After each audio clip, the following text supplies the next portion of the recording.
All right, now 3 o'clock, Chad here. What's up, my friends? The Trailblazers back in action tomorrow night. Following the All-Star break, they'll host the Denver Nuggets. Tip-off from Moda Center is at 7. I'll have game day at 4:30. We'll talk Trailblazers with Aaron Finchers of the Oregonian. He'll join the show coming up at 5:20. And this just in, Isaiah Stewart suspended 3 games for punching Mr. Troutdale. Are you surprised at that word from the NBA Godfather? I think there are guys who would punch somebody if they knew they were only getting 3 games. We have a full slate of NBA games today now that we're back in action. TNT doubleheader with the Mavericks and Suns, followed by the Lakers and Warriors. LeBron James will not play in order to rest his ankle. And Charlie Woods shot a 16 over 86 at Lost Lake Golf Club and failed to qualify for the Cognizant Classic. That is the golf I know. Rip City Drive coming at you right now.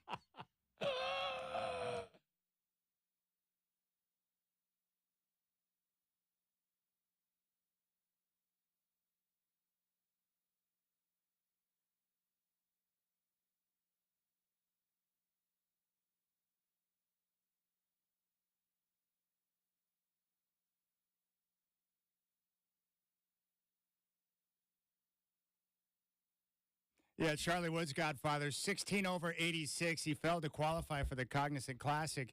I have no doubts that Charlie's going to become a great golfer, and I'm going to have a lot of fun watching him.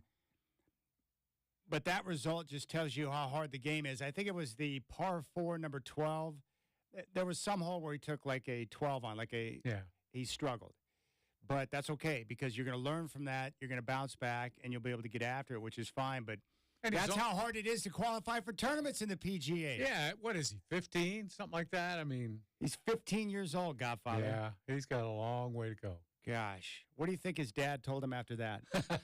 His dad's probably proud of him for holding it together after that, right? Did he play okay after that, Chad? Yes, he shot a 16 over 86 at Lost Lake Golf Club, which is one of the 4 pre-qualifying sites. With preferred lies in effect and players using carts, Woods was 4 over through his first 5 holes before his round came undone with a disastrous 12 at the par 4 7th hole. But Woods calmly responded with a string of 6 pars before a double bogey at the par 3 14th. So that tells me everything I need to know about Charlie.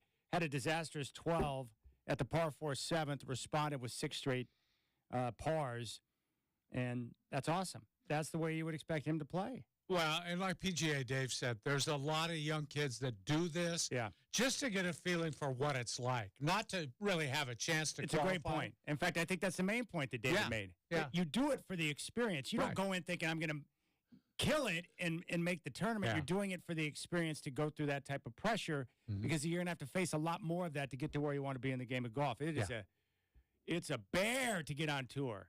A bear. Well, isn't it nice to know that you can beat that? Yes. Yes, I can. With relative ease, actually, on a good day. And I've had rounds like that before where you can be just fine. In a position, I'm going to shoot in the 70s. I feel good about my round. And then all of a sudden you get stuck in a sand trap or you get stuck in the fescue and you blow up. It's really frustrating. But he responded with balls of steel. I love that from the young guy. 15 years old. 6 straight pars after the 12 on the par 4 7th. Big time. I'll take the 86 any day. That'd be fine with me. I'll take that. All right, big show today. Aaron Fincher's going to stop by at 5:20. I ran into him out at the practice facility. He was in a good mood. He's going to Bill Burr tonight, so he's happy about that. Yeah, I wish I was. I somehow missed out on that. I have been stuck doing a lot of dad-type related duties lately, and they suck. Some dad duties are great. Some where you get stuck in meetings with teachers that you don't really care about, they're not fun, but you got to be there. It's just part of the dad life. So I wish I was going to see Bill Burr too, but Aaron Finchers will join us at 5:20. And one of the big topics of conversation amongst the people who were at the practice facility was, Drew Eubanks gets punched, not on the floor, not on the playing surface in the heat of battle, but gets approached in the parking lot in the arena by Isaiah Stewart. And the suspension came down today, 3 games for Stewart for punching Drew Eubanks. That's crazy. You crazy, Commissioner Silver. You crazy. Well, that's a cheap shot in more ways than one. It was a cheap shot when he threw the punch, and when he heads up, 3 games for that, that's cheap too. You know what? Like I said, Chad, people figuring 3 game suspension, I'll take 3 games for hitting this guy. Well, I was talking with someone today who had communicated after the episode with Drew's wife. Ah. And they're not even sure why Isaiah Stewart was irritated and wanted a piece of him. No kidding. There was no, like, one episode that took place in a game that would lead you to believe that Isaiah Stewart wanted a piece of you. I think he's crazy, and I think Isaiah Stewart's one of those guys where you can do something that you don't even give a second thought. Yeah. But it pisses him off, and then he's mad at you, and he doesn't forget. And he's willing to come and approach you on that kind of stuff. The problem is with the commissioner, we've talked about this, he's very soft on players. And I don't think he really knows what he's doing. Just look at the way the league has performed ever since he took over.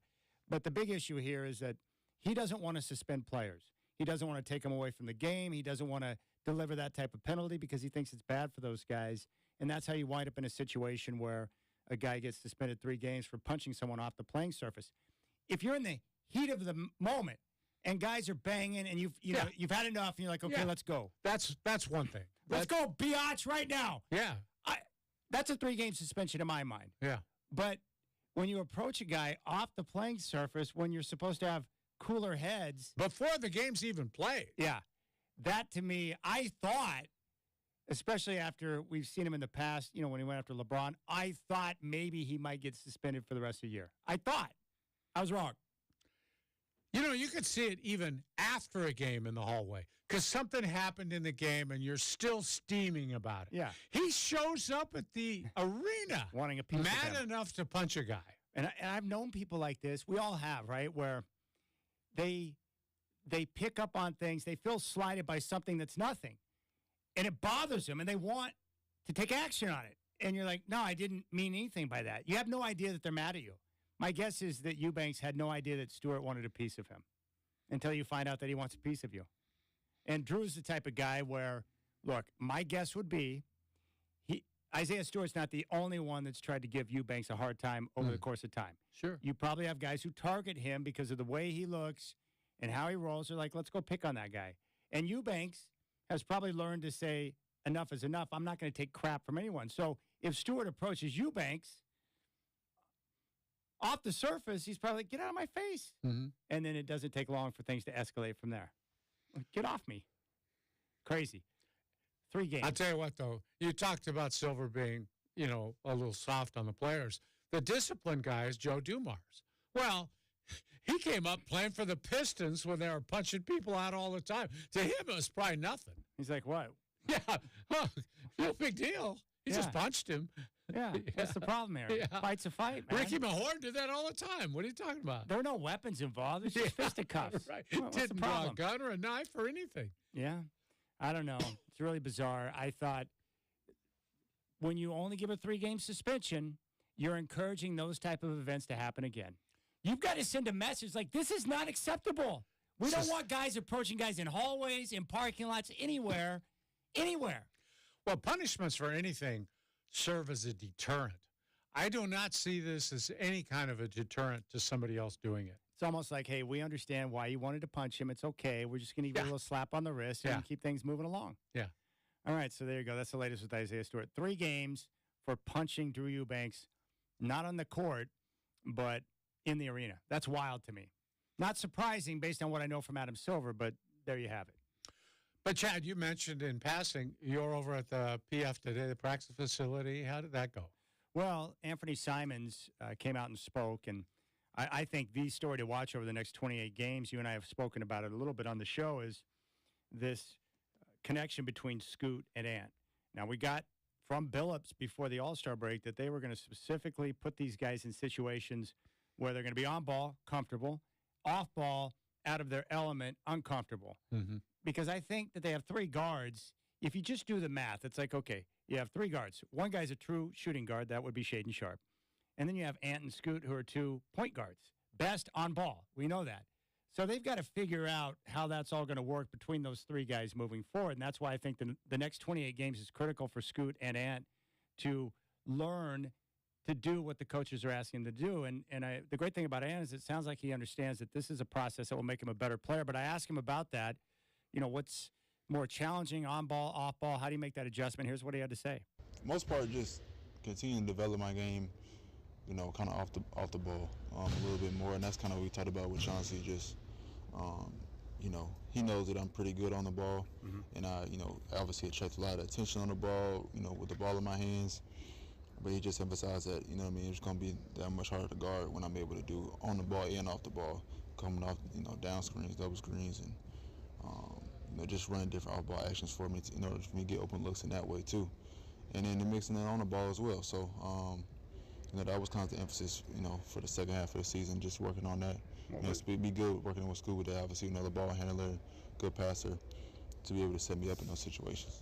What's the biggest challenge for someone like you who's so good on ball? That adjustment of learning to play off ball. What's the biggest challenge? Obviously, it's always going to be adjustment, but this whole season has been about learning for me. So, just another challenge or obstacle that I got to go through to get through, and I just know that I'm going to become a better player coming out of the situation. No matter if it's a good night, bad night, I know that I'm getting better each and every night.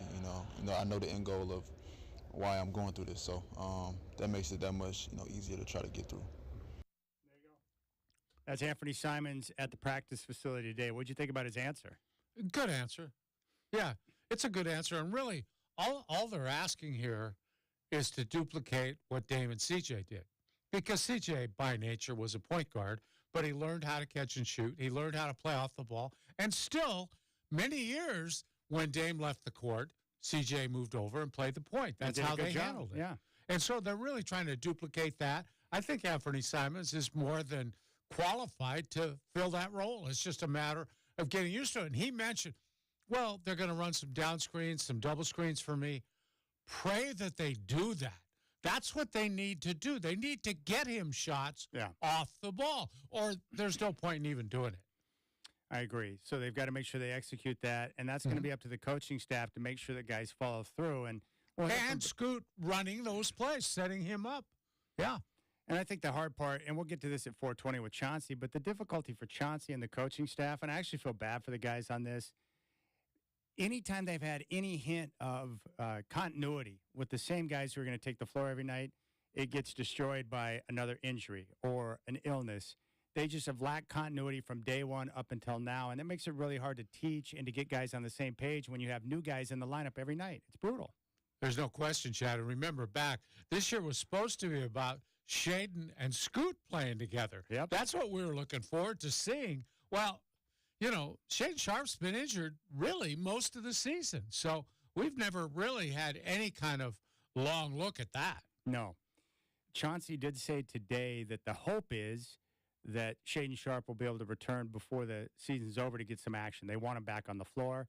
That surprised me because it never occurred to me that would be a possibility. But Chauncey didn't want to play doctor, but he did say that Shaden is doing well so far in his recovery from the core surgery. Good. So we'll see how that plays out. But I think the storyline, Godfather, to watch between now and the end of the season is, Scoot and Ant. Yeah. And how they work together, especially when those guys are in situations to be off ball. Because let's face it, Chad, they pretty much this season have to kind of make up their mind going forward what they're going to do.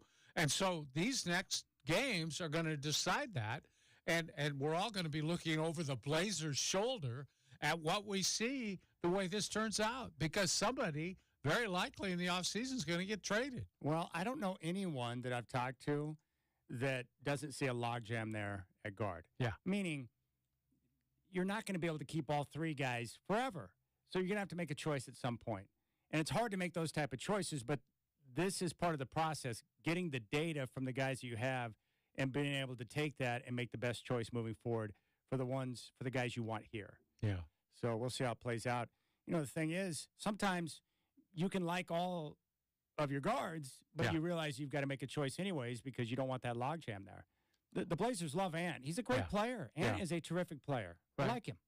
It's a tough call. Anybody who thinks it isn't is crazy. This is going to be a tough one for them. All right, we'll keep things rolling. When we come back, we're going to be joined by Michelle Jalali, who is with the Portland Trailblazers, director of DEI. There's a big weekend coming up with HBCU and a chance to see one of the legendary bands as well. So we'll talk about that next with what's going on with the Trailblazers. Aaron Finchers at 5:20.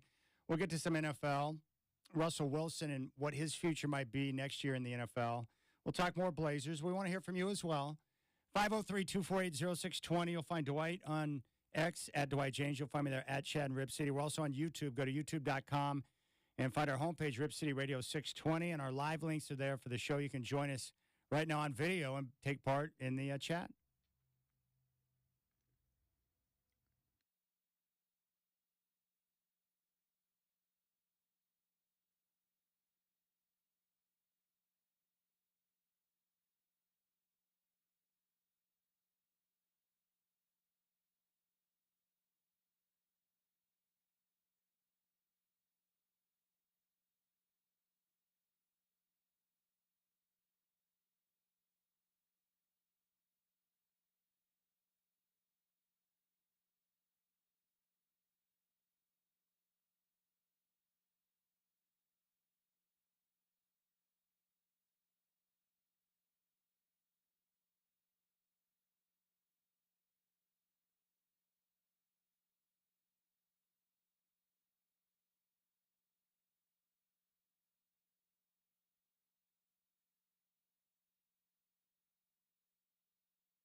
All right, your Portland Trailblazers kick off the stretch run tomorrow night.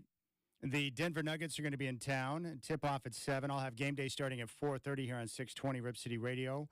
Charlotte's in town on Sunday, and this kicks off a big weekend. And joining us right now to discuss it from your Portland Trailblazers, the director of DEI, it's Michelle Jalali, who joins us here on the Rip City Drive. Michelle, first off, good afternoon, and thanks for taking time to join the show.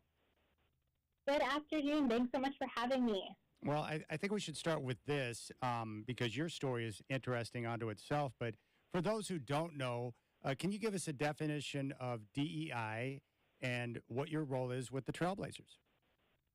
Sure, absolutely. So I'm the Director of Diversity, Equity, and Inclusion. And although oftentimes we hear those words as buzzwords, for us, it's all about action here. So diversity, equity, and inclusion is kind of the ways in which we celebrate the diverse voices of Rip City, the ways in which we engage the best of the best from hearing the voices of the people who are doing the great work in the community and working together to collaborate to create unique moments for our fans and for our community that are going to really speak to their experiences and celebrate their unique identities. Here with the Blazers, I'm doing a variety of cool things here, and I love working across our departments and within the community. Everything from training and development for our staff, making sure that they are feeling equipped to be experts and continue to grow in their DEI journeys themselves. Celebrating and collaborating with community partners, our really wonderful nonprofits, to create events and collaborations both within the community and at our games. And of course, just building out all-around strategy for becoming as equitable of an organization as we can be. Michelle, I have a friend who has 2 daughters going to a historically black college or university in the South and loves it. But I'm curious to ask you now, what connection do the Blazers have with HBCUs, and why is this weekend happening? Kind of tell us how this all happened. That's a really great question. So it kind of started with a league initiative. The NBA has a really huge priority around highlighting the traditions and the impact of HBCUs and really the contributions of Black leaders who either went to an HBCU or folks who are part of historically Black fraternities and sororities. You know, HBCUs have historically served as cultural hubs for fostering a sense of identity, fostering a sense of pride, leadership development for Black youth. And it's obvious that because of the leaders that are born from HBCUs, that we have really incredible folks doing great work from their experiences at HBCUs. So along with the league, we decided that we wanted to prioritize highlighting the traditions and impact of HBCUs here too. And we were able to collaborate internally with some incredible staff and community members. In specific, we were working with Michelle Birch, who some folks may or may not know, but she is incredible. She's our senior manager of performance team. So anyone who comes to our games and sees our cheerleaders, our dancers, our really great stunt team, she works with them, and she also attended an HBCU herself. And so with her support and guidance and consult, we've been able to really collaborate internally to highlight and create a really great weekend ahead. We're talking with Michelle Jalali, who is with the Portland Trailblazers, getting ready for HBCU weekend. Part of this weekend, this is really awesome, but Prairie View A&M Marching Storm Band, led by director Timmy Zachary, is going to be in town. Tell us about that and how you were able to get in connection with them to bring them to the Northwest. Yeah, that's a really awesome question because, you know, thinking about how did we end up with an HBCU band all the way coming from Texas is a great story. So in collaboration with Alaska Airlines, we decided that in order to bring authentic HBCU culture to the Pacific Northwest, we wanted to fly out a marching band because marching bands have such a historic tie to HBCUs. And so the woman that I mentioned, Michelle Birch, who attended an HBCU, has a connection with the director of the band at Prairie View and actually knows them personally. And so we were able to kind of collaborate together to say, what could we do to create a unique experience for our fans in Rip City? And so we decided that Prairie View's marching band was the way to go. They are professional. They're incredible.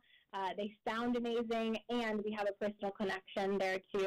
And so it was a great starting point for highlighting what HBCU band culture can offer and what HBCU culture can offer as well. And I think oh, sorry, go ahead. That's okay. We also, it's kind of a cool connection point because Prairie View A&M's marching band actually played at the Portland versus Houston game back in January where the Blazers won. So it's like, we got to run it back for the second time. No, that's great. Yeah, run it back, run it back. So they're going to be performing on Saturday at Junction. Is that correct? Yes. So if you're interested in coming out to see the marching band perform, the marching band is just incredible, and they'll actually be out with us in the community on Saturday at Self-Enhancement Inc.'s event, Junction Ave. It's a Black business event. They'll be performing there, and then again on Sunday at our HBCU to the Pros game. Okay, Michelle, I have seen HBCU marching bands at football games. I know what a show this is. People come to the football games just to see the bands perform. Have you got enough room? Have you got enough room on the court to? How many people in that band? And I know they've got flag bearers, they've got dancers, they've got everything. Most likely, can you fit them all on your court? Well, I wish we could fit them all on our court, but unfortunately, we were not able to fit all of them. Yeah. So we'll just bring some members out from the marching storm, which is a great. We're still really excited to have this group. We'll have about 40 individuals on the court performing, dancing. It's going to be really incredible. That's great. Michelle Jalali, Portland Trailblazers here on the Rip City Drive. Now, for you, I believe you were born in Canada but went to college here. You've been in the States for a long time, but you actually formed your own DEI consulting business. Tell me about that process. How'd you come up with the idea to pursue that? You know, I started my own DEI consulting business a couple of years back. Yes, I'm originally from Toronto. I moved to Florida, then California, and now I'm out in Oregon, and I love it out here. So my business, I think, is a really great representation of my own experience, my own personal experience, my own lived experience being a multiracial young woman in America, and really looking for ways to help educate folks on what it means to not just be inclusive, but to also really care about this work, care about diversity, equity, and inclusion, and understand how they can play a part in creating a safer environment for all of us. Now, Michelle, will there be an opportunity for people to contribute to HBCUs throughout the course of this weekend, or is it just a matter of raising more awareness?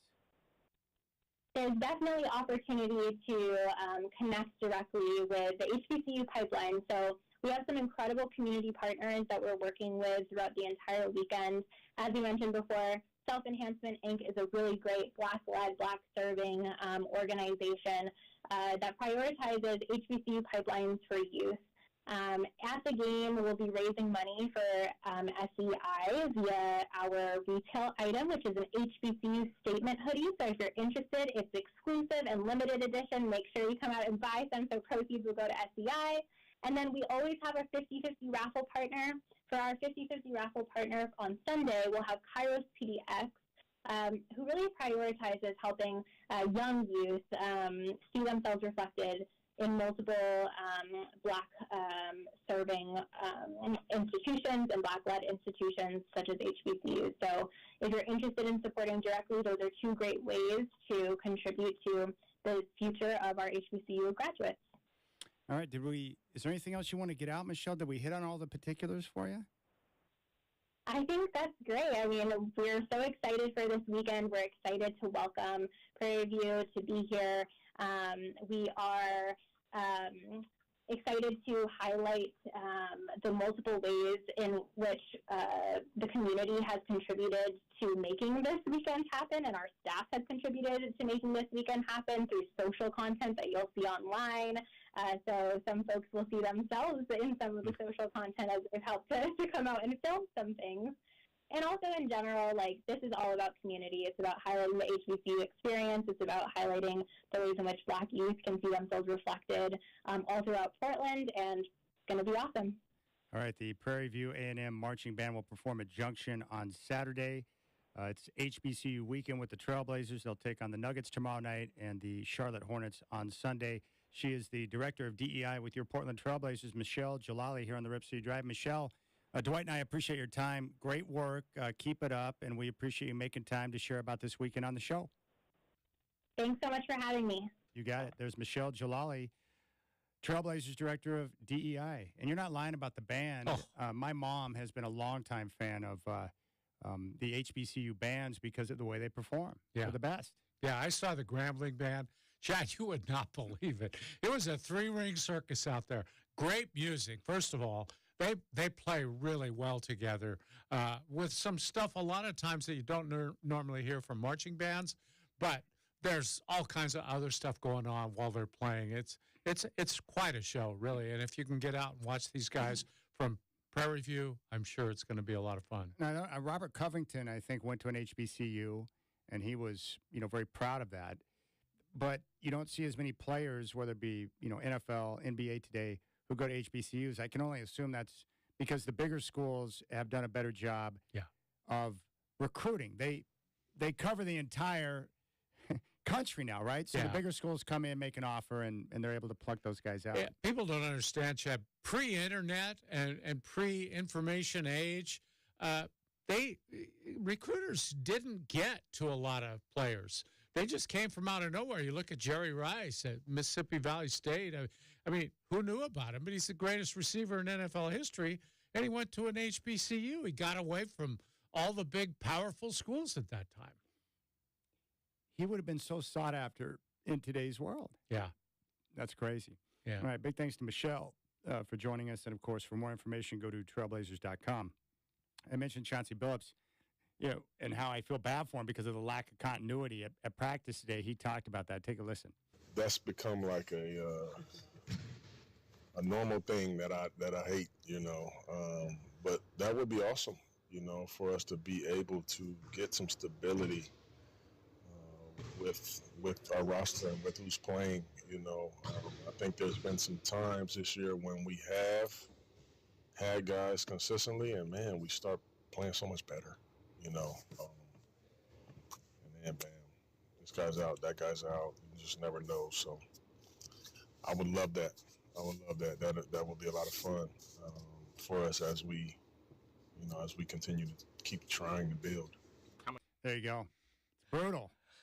I think about what he said too. How bad would it be to coach if you have a normal thing you hate? Yeah. Nobody wants a normal thing that they hate. No. That is a problem. I agree. I relate it to like technical issues on radio. Yeah. It drives me insane. How about bad cell phones? Yeah. I can't take it. It just drives me mad. The Blazers, a lot of people, we know they're not a good basketball team and they're struggling right now, but they're number one in the league in games played by rookies. Yeah. That's number one. And I last checked, they were number two in games lost to injury. So no one likes to use injuries as an excuse, but when you lead the league or are near leading the league in those two categories, it's going to be difficult to have success on the floor for long stretches. Especially if you're not the most talented team to begin with. Obviously, Boston Celtics lose a guy or two. They're deep. Yeah, they got players. Yeah, they can do something about that. Here, nobody expected them to have a deep bench or anything close to that. But it's been, just take Robert Williams. If you had him, how much better would the defense be? 100%, because he's a good player. And for me, it's not about the wins and losses. I just want the continuity to help because it makes the other guys better when they know who to expect, who they're going to play with. They can develop some chemistry. Scoot's better. Ant's better because of it. Aiden is everyone benefits from that type of situation because they're creatures of habit, right? Yeah. If they know what their role is, who they're going to be playing with, and how many minutes they're going to get, they can adjust to that mentally and be like, okay, I'm ready. Let's go do this. Yeah, and, look at the two guards. They've played alongside Brogdon a good portion of the season. They're not now, No. So you got to learn to get along without him. A steadying influence, by the way. Yes. Now, that's why coaches are paid big money, right? You get paid Yes. big money to deal with it. We'll get to the college football coaches. These college football coaches whining about their jobs being difficult. It's like, please shut your mouth. They make more than NBA basketball coaches make. Yeah. Chauncey's looking at some of these guys whining about their college football job when they're making 5 times what he's making. Like, please shut your mouth. Yeah. These college football coaches kill me. Oh, it's too much. We got to retain players now in the transfer portal, and guys can just leave. I don't feel bad for you. You're making $10 million to coach a kid's game. I don't want to hear about your whines and your complaints. And it's like, it's too much. Yeah, especially when you used to be able to sign some poor kid and keep him on your bench for 3 or 4 years after telling him how much you needed him there. And he was tied to your school pretty much. They would do that just to keep a player away from one of their rivals. Yeah. Load up their roster, and then when they got another player they wanted and had to drop a guy for a scholarship, they would do it. Mm-hmm. No questions asked. We're done. We're going to let your scholarships go. Yeah. It's funny how things happen when the tables are turned. I did see where the new football game, NCAA 25, is getting ready to come out, and players who opt in get $600 And the game. and the game, and then each year they decide to opt in, they get paid again. I just hope that all these players today who have access to everything they have access to send a thank you card to O'Bannon. Yeah. He was the one that got it started. When he went over to a friend's house and this young kid was playing NCAA basketball, and he's like, hey, who's that? Hey, I'm playing you. What? Ed O'Bannon is the Oscar Robinson of college basketball. Yes. A guy with enough guts to go out and take a stand. Yes, and he was vilified by the NCAA for doing it. Mm-hmm. And look at the result. One guy, and this is what's great about life. Sometimes all it takes is one person to stand up for what they believe in and say, hey, what's going on here this is not right. I never okayed someone to put my name, image, and likeness in a video game. Yeah, that's what really started it, was the video game. He's like, how did I wind up on that video game? I never gave the okay for that. And why am I not getting paid for my likeness? It's a basic question. You and I would have the same question. If you walked in and said, hey, why am I on that video game? Hey, check this out, Godfather, I'm you. I never gave the okay for that. No. So Ed O'Bannon was a trailblazer in that department. Yeah. And all these other players now who are making all these ridiculous dollars in NIL, he's the person to thank, you know? And it's not that Ed wants that appreciation. He just wanted what was right. These guys ought to send him a little portion of those NIL checks. They should. It's crazy how things go. All right, we'll keep things rolling here on the show. Dwight and Chad, you got the Rip City Drive. Aaron Fentress will stop by at 5:20. We have a pair of tickets to give away for the Portland Golf Show. We'll do that coming up at 4 o'clock. But when we come back, we want to talk about I know you love baseball, but I don't think you love it enough to see what you're seeing right now. Yeah, you finally get an inside look, and it's more than you bargained for. Exactly.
You're listening to the Rip City Drive with Dwight and Chad on 620 Rip City Radio. Brought to you by Lazy Boy. What's your strategy for comfort? Listen on your free iHeartRadio app for all your music, radio, and podcasts.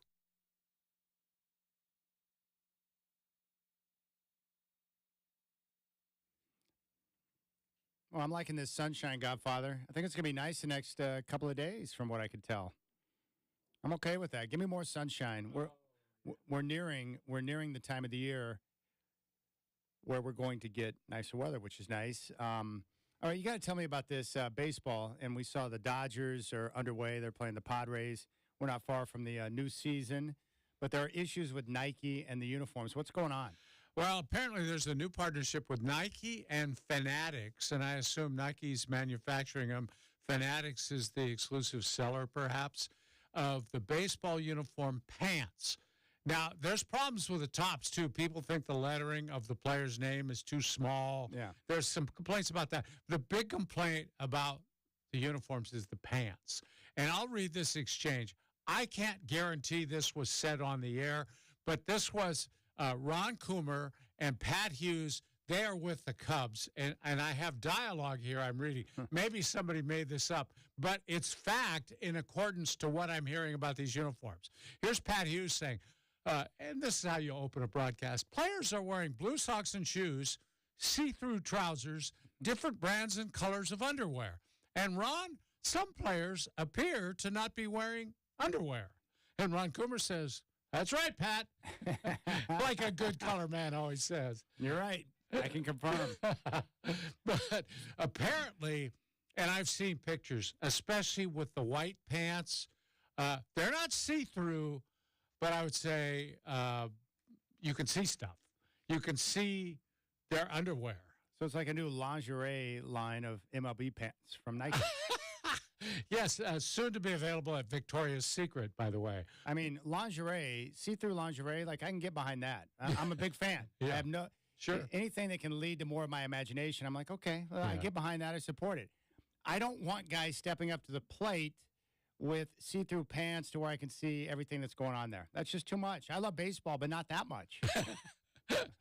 Not that much. I will tell you, there have been some pictures from spring training of players seated on the dugout bench. Yes. And you'll get a look more at inside baseball than you ever wanted to see. Oh, my goodness. It's bad. And theoretically, baseball's trying to do something about it. But so far, no announcements, no comment from MLB. And somebody said you'll know when they're trying to fix it when Commissioner Rob Manfred comes out and says, we see no problem with this. See, I would be comfortable in those see-through pants playing a baseball game because with my tic-tac, I wouldn't offend anyone. You wouldn't be able to see anything. You could be up in the stands. You could be up close. It'd be just fine. But, man, I don't know. You would think that Nike would have this figured out. Like, they're great at pretty much everything they put their hands on, but they're struggling with the baseball pants. Yeah, I think that of all the things Nike does, baseball uniforms may be the weakest part. I've never liked their baseball uniforms. I don't think they're as educated on the tradition of some of these uniforms. You just don't mess at all with the Red Sox, the Yankees, the Cubs, the Reds, the Braves. Those teams have had this. They very seldom change anything. Don't mess with that. Man, I wish that they would have had the lingerie line back in my days in Oklahoma playing T-ball and Little League. Those pants that we had no breathe. They didn't breathe. Yeah. And you would sweat profusely. It was horrific out there in 95-degree heat with the humidity playing baseball in those pants. Yeah. Technology's changed a lot. Oh, it has. Well, Nike will figure it out. I have faith in Nike. The one thing I love about Nike having, the baseball and dealing with baseball teams is that when I go to these stadiums every year to go check out baseball teams, I love to get a Nike Dry Fit T-shirt. I got a sweet one down at Dodger Stadium last year, and I love the Nike Dry Fit golf shirt. So I collect those. So every time I go to a new stadium, I get a dry fit shirt of the home team, and then I add that to my golfing attire. I like doing that. You got a lot of them. I do. And you've taken care of me, too, from a couple of different spots. Yeah. So I like Nike. My guess is they'll probably figure out the pants. But see-through, we don't need that. No one needs that. You don't need to see I don't need a crank underwear. shot. No, I don't need to see underwear. I don't need to have any idea what's underneath the underwear. None of that. The good thing about baseball is most guys wear a cup, a protective cup. And if you don't know what that is, Google it or something. But you're crazy if you don't wear it. Are there guys that don't? No matter what position you play, and there are still guys like outfielders don't wear them a lot of times because they don't like the restriction. I can't understand how you could play that game and take any chances with that. Look, I wore them as a kid, and once you start wearing it, you get used to it. You don't even know you're wearing it. I hated wearing it. Yeah, it sucked. But my dad's better than the alternative. Yeah, my dad's like, look, you may think this is uncomfortable, but if you're not wearing that and something happens, it's going to be more uncomfortable than wearing the cup. And I'm like, okay, that's a good point. And I was a catcher, and even wearing one, you were still vulnerable. Yeah. You learn, I don't know what age I was, but you learn there's that one instance where you get blasted in the package, and you learn real quick, okay, I got to protect that. Mm-hmm. So the cup is okay. Mm-hmm. So my dad didn't have to twist my arm I'm like, you're right, a little liner shot or whatever the situation may be. Or if you're at home plate, trying to protect home plate, yeah, no thank you. Yeah, that curveball in the dirt that has a tendency to bounce kind of right straight up from underneath you. Yeah. That kind of misses the cup very often. But I never wore one when I was playing hoops. I thought that was too much. No. And does anyone wear what's called it formerly was called a jockstrap? I think some guys still do. But they have different. They've got with the compression shorts. Right. It's there's better ways to go than just wearing the jockstrap. I think most guys go compression shorts now. Yeah. Because that keeps stuff from. Well, it keeps everything secure. Yeah, you don't want anything flopping around. A lot of people wear compression shorts. Well, heck, Lo Neal, we did morning radio. Sometimes he'd just come in his compression shorts. He thought that was funny. And I'm like, dude, can you put some shorts on over the compression shorts? He's like, what? What's the problem? And there's a lot of a problem with that, buddy. Yeah. But he thought it was funny. But, I don't know. They'll figure it out. But Fanatics, they're not in development, right? Fanatics I buy stuff from Fanatics. They're probably just partnering with Nike to get the product out, right? Yeah, I would assume. What I'm guessing. Yeah, but Nike. What about Little League now? They probably have their own companies? They're not. Nike's not sourcing all the Little Leagues, right? I would imagine the leagues that have the kind of money it would take. I think because that's going to be a better uniform for Little League than what you're normally buying. You're usually probably buying off-brand stuff because they're kids and they wear them for 1 year and 15 games, and that's about it. I'll tell you what, I can't wait for the season to start. Watching the Dodgers this year is going to be fun. I can't believe Ohtani, Freeman, Betts. Those three guys in the same lineup. That is just insane to me. I don't know who was in their lineup today for the first game of spring training, but they batted for 25 minutes in the first inning and scored 8 runs. So that might give you some early indication. Gosh. I love that story because anything less than winning the World Series is a complete failure for them. Oh, not only win it, they got to sweep. Come on, Chad. Yeah. With that kind of lineup. What are you doing going to 7 games? It chumps 7 games. And it looks like Ohtani's going to be okay to bat. Yeah. They'll just DH him then? He'll just be DH this year. He'll DH. He said he wants 50 at-bats in spring training, which is a lot. That's more than I expected he would ask for. Yeah. So he'll DH throughout the entire year. He won't play outfield. No, he's not ready for that. No, so you just put him at DH, and then as he continues to rehab, by next year he could be pitching. Yeah, I wouldn't be surprised even if he's back pitching again that he DHs when he's not pitching and doesn't go back to the outfield. It wouldn't surprise me. You got to protect him, right? Yeah, you got to protect that arm, man. He's a weapon. Yeah, I want to protect my investment. Yeah. No offense, Ohtani, but we did invest $1 billion in him. Yeah. Ridiculous money. Ridiculous. You spend over $1 billion in the offseason, I think the expectation should be, we might need to win the World Series here. Mm-hmm. And then, like we said, they'll get to the playoffs. Freeman, Betts, and Ohtani will go cold, and their pitching won't be good enough, and they'll get beat again by the Diamondbacks. And Dave Roberts will get fired. Gosh. The Dodger fans, they can't stand him. They think he's the one that's calling all the shots with their rotation decisions. Yeah, I don't see that either. I like Roberts. I think he's a cool guy. I've heard him talk. I like the way he deals with his players. They've got a organizational plan for how they're heavy analytics. Mm-hmm. That's right. I just don't like it because at some point the manager should be able to say, I know the card says this, but this guy's on fire. I'm going to stick with him for another inning. Yeah. He doesn't need to rest tonight. He feels good. All right. Rip City Drive, Dwight and Chad. Aaron Fincher is coming up at 5:20.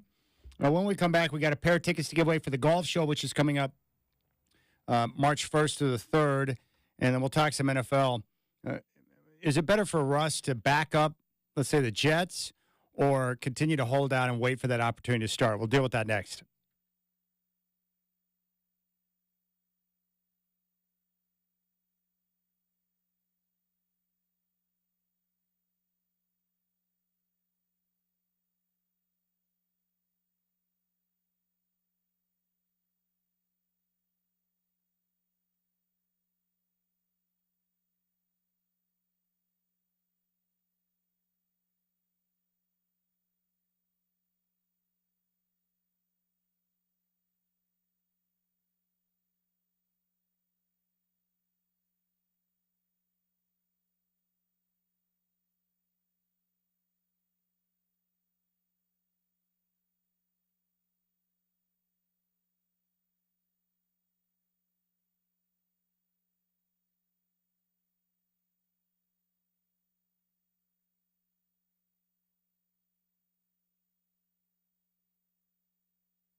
Hey, what's going on, my friends? Now, 4 o'clock, Chad here. The Trailblazers back in action tomorrow night.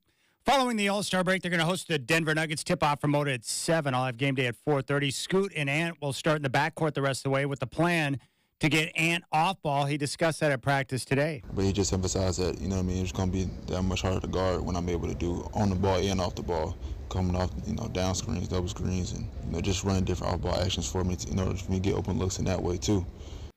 We'll talk Blazers with Aaron Finchers at 5:20. Full slate of NBA games today with a TNT doubleheader. Mavericks and Suns followed by the Lakers and Warriors. LeBron James will not play to rest his ankle.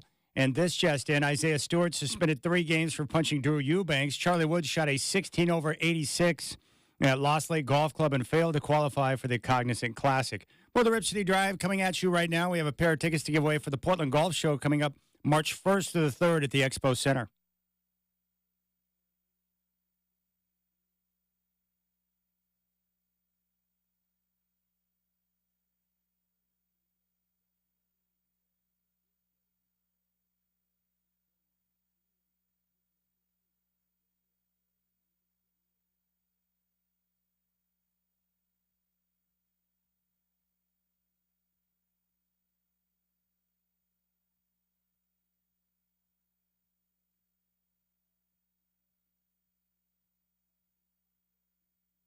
All right, Rip City Drive, Dwight and Chad. Hope you're enjoying your Thursday afternoon. Man, I'm jealous that Aaron Finchers is going to hit Bill Burr tonight. He'll join us coming up at 5:20. Yeah. He'll be having the laughs at Bill Burr, and I'll be involved in a ridiculous meeting at my daughter's school. You have another meeting tonight? Yes. How many of these meetings do they need to have? I don't know. The problem is, I don't know, maybe some of you dads out there or parents feel the same way. I used to think I was a bad guy because there's a lot of things that come up where you're like, I have to freaking do that? I have to be there for that? And then I realized after talking to other parents, it's like, no, dude, that stuff sucks. You just got to do it. And there you go. So you go and you sit and you listen to the details, and there's always the parents that ask too many questions, running the meeting longer than what it should go. You know the whole shebang. Yeah, of course. It's worse than a staff meeting, essentially. But I do like this teacher, though. The more I hear from her, Miss Kunkel, the more I like about her. I love that she's making the kids recite the entire Gettysburg Address. Oh, gosh. At Gettysburg. That'll serve you well later in life, I'm sure. Yeah. Which is a question I get often from my daughter. Yeah. Why am I learning this? Yeah. I'm not going to use this. Am I ever going to use this, Dad? And I'm like, probably not. But you're not the only one to complain. Just go out there and do it. It's part of the process. I don't answer some of those questions. No, you're not going to use that probably ever again. Yeah. You still got to do it, though. So then I make up some nonsense about it. Think about the character this is developing inside of you for you to have the knowledge and the understanding of how great this country is and the people that came before you that worked really hard with blood, sweat, and tears to allow you the freedoms that you experience now. Well, and that discipline you're going to learn from doing this will serve you well in the future. Yes. That's really what it comes down to. Discipline, perseverance, getting things done. Those things do prepare you. Because there's a lot of things with work, even today, where it's like, oh, crap, I got to do that. Like that meeting we went to the other morning. Oh, boy. Let's go over stuff that you've had drummed into your head for years. Or the yearly training that we have that you go on the computer. No one enjoys that. It's nonsense. It's horrible. And you can't. They make sure that you got to have the window open. You can't just listen to it in the background noise. It's, they got the whole setup. Yeah, they got you figured out on all the ways you could cheat on it. There's no doubt about it. All right, let's take a listen to this. Mike Tannenbaum, who's on ESPN. He's got, former, GM experience? Yeah. He's got a whole idea about Russell Wilson not being a starter this year. I do believe that he's not going to be back in Denver. There's one small situation where he could arrive back in Denver, but it's a very small chance. My guess is the bridge has been burned, but there's a possibility. I'll get to that in a moment. But here's Tannenbaum on ESPN suggesting what Russell Wilson needs to do this year once he's officially done in Denver. Yeah, I think he would actually be a great fit with the New York Jets, and here's why. Oh, my gosh. Why you want to Aaron Rodgers and Russell Wilson? Absolutely. Pay him $1 million, and let him resurrect his career. I actually have experience with this. Vinny Testaverde got cut by the Baltimore Ravens. We signed him in June and went to the championship game that year. So if you're Russell Wilson and you don't get Nola early, Mike. Hey Bart, where else is he going to go? He has to resurrect his career. So if you have to sit for a year, why not sit behind one of the greatest of all times and then be a free agent again? It's when I was reasons. Guys, where is he going to go? He's 36 years old. No one's going to hand him a starting job. He's going to have to be a backup somewhere. The Florham Park would be like the Real Husbands of Hollywood. If you have Aaron Rodgers and Russell Wilson. You would have to put them back on Hard Knocks. You have to do it again. You would have to. My goodies. You want to take this one? Yo, where's he going? All right, there you go. That's nonsense. He obviously faced a little adversity on his own panel there. Yeah, one, comparing Vinny Testaverde to Russ is, well, that's insane because Vinny, while he ended up having a nice career, was a career journeyman. Yeah. Okay. I don't think Russ is going to be a backup anywhere. He would choose not to play before he's going to humble himself and become a backup. So I don't think that's going to happen. Russell Wilson being a backup, I mean, seriously, not to Aaron Rodgers either. Aaron Rodgers didn't want that. No, Russ is not going to back up. Here's the reality of what's going to happen. And the finances are going to benefit Russ, and this is why he's going to get another opportunity to start. The Broncos owe him a ton of money. He's going to get that money regardless of whether he plays somewhere else or he doesn't. The Broncos are on the hook for big-time cash, upwards of around $80 million that he's going to get paid. So Russ is in a position to where if he goes to another team, any amount that he makes from that team comes out from the total that the Broncos owe him. So what Russ should do if he really wanted to get back at Sean Payton and have a chance to avenge himself, sign with a team where you think you have a chance to win and do so at a minimum salary because the Broncos are going to have to pay you all that money anyways. And think about the teams that have quarterback issues but may have salary cap restraints, or they don't have a plan at quarterback right now, or they're planning on drafting a young guy that will need some time to develop. What team out there wouldn't want a guy like Russell Wilson, who is still a starting quality quarterback in the NFL, when you can bring him in at a fraction of the cost? The big problem with Denver is not that they can't win games with him. It wasn't a good fit with him and Sean Payton, but the biggest factor was his salary. They weren't getting a return on investment based on the money he was making, so that's why they made the move. They asked him to take that clause, the injury guarantee, out of the contract, and he said no.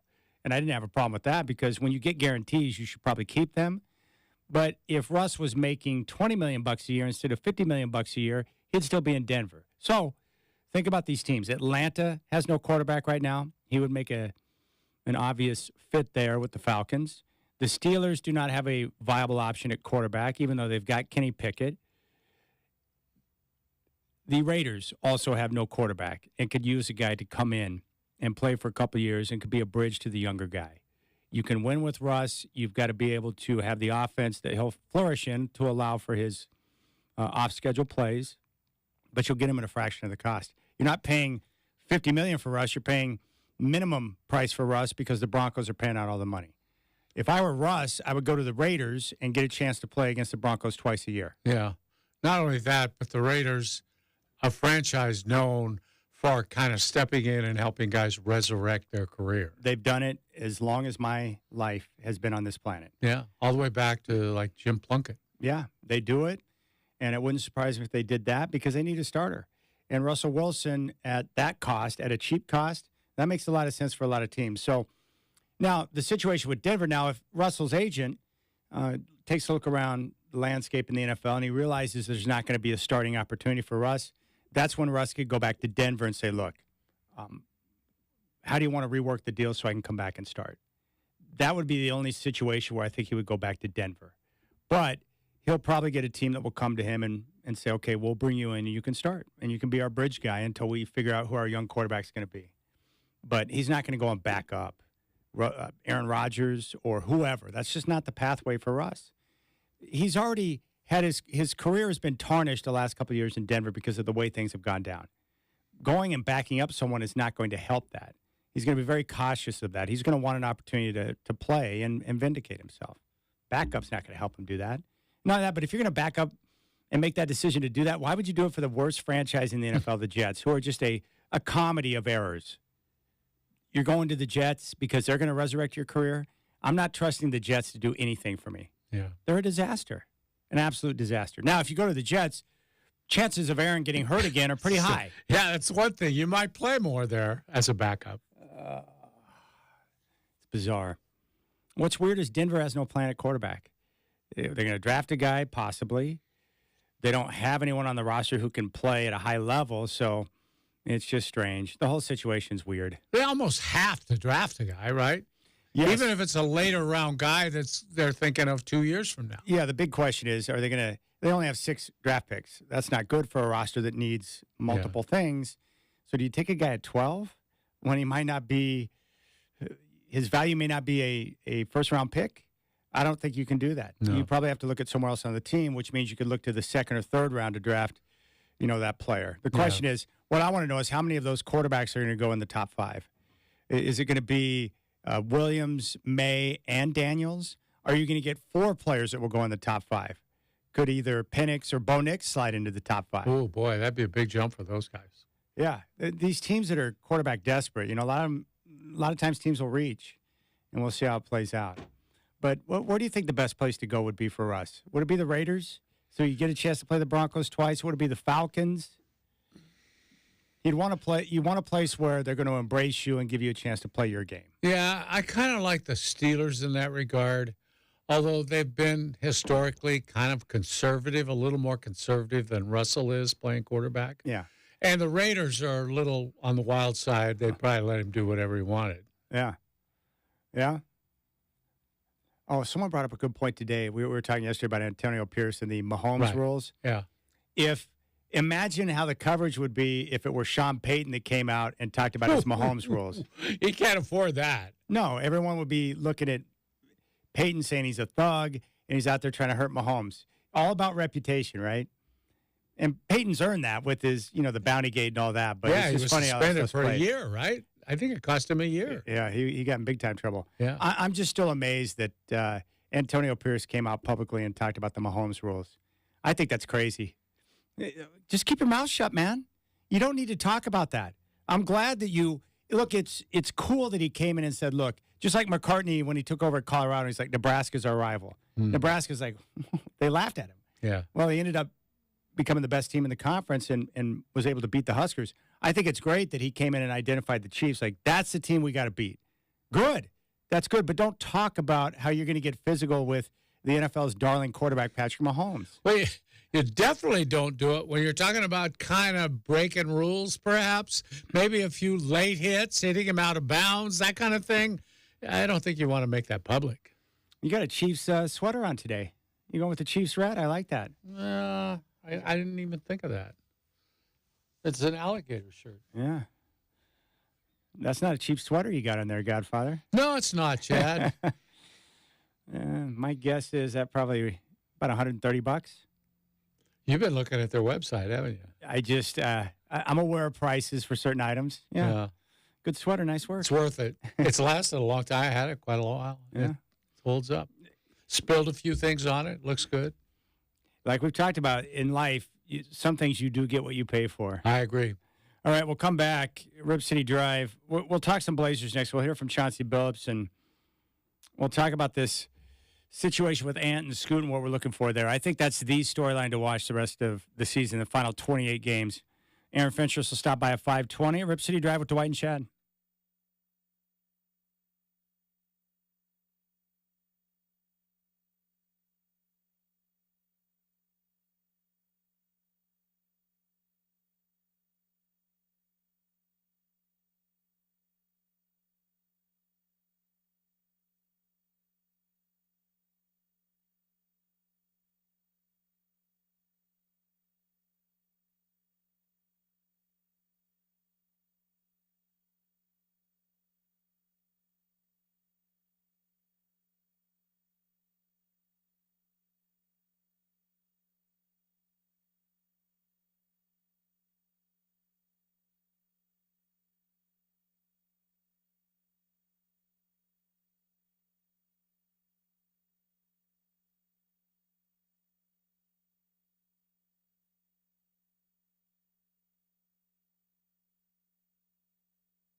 Yeah, Godfather, I have given up on trying to figure out how to fold a fitted sheet. I've tried it multiple times now, and I've looked at different YouTube videos, and I finally just gave it the double barrel and said, screw this.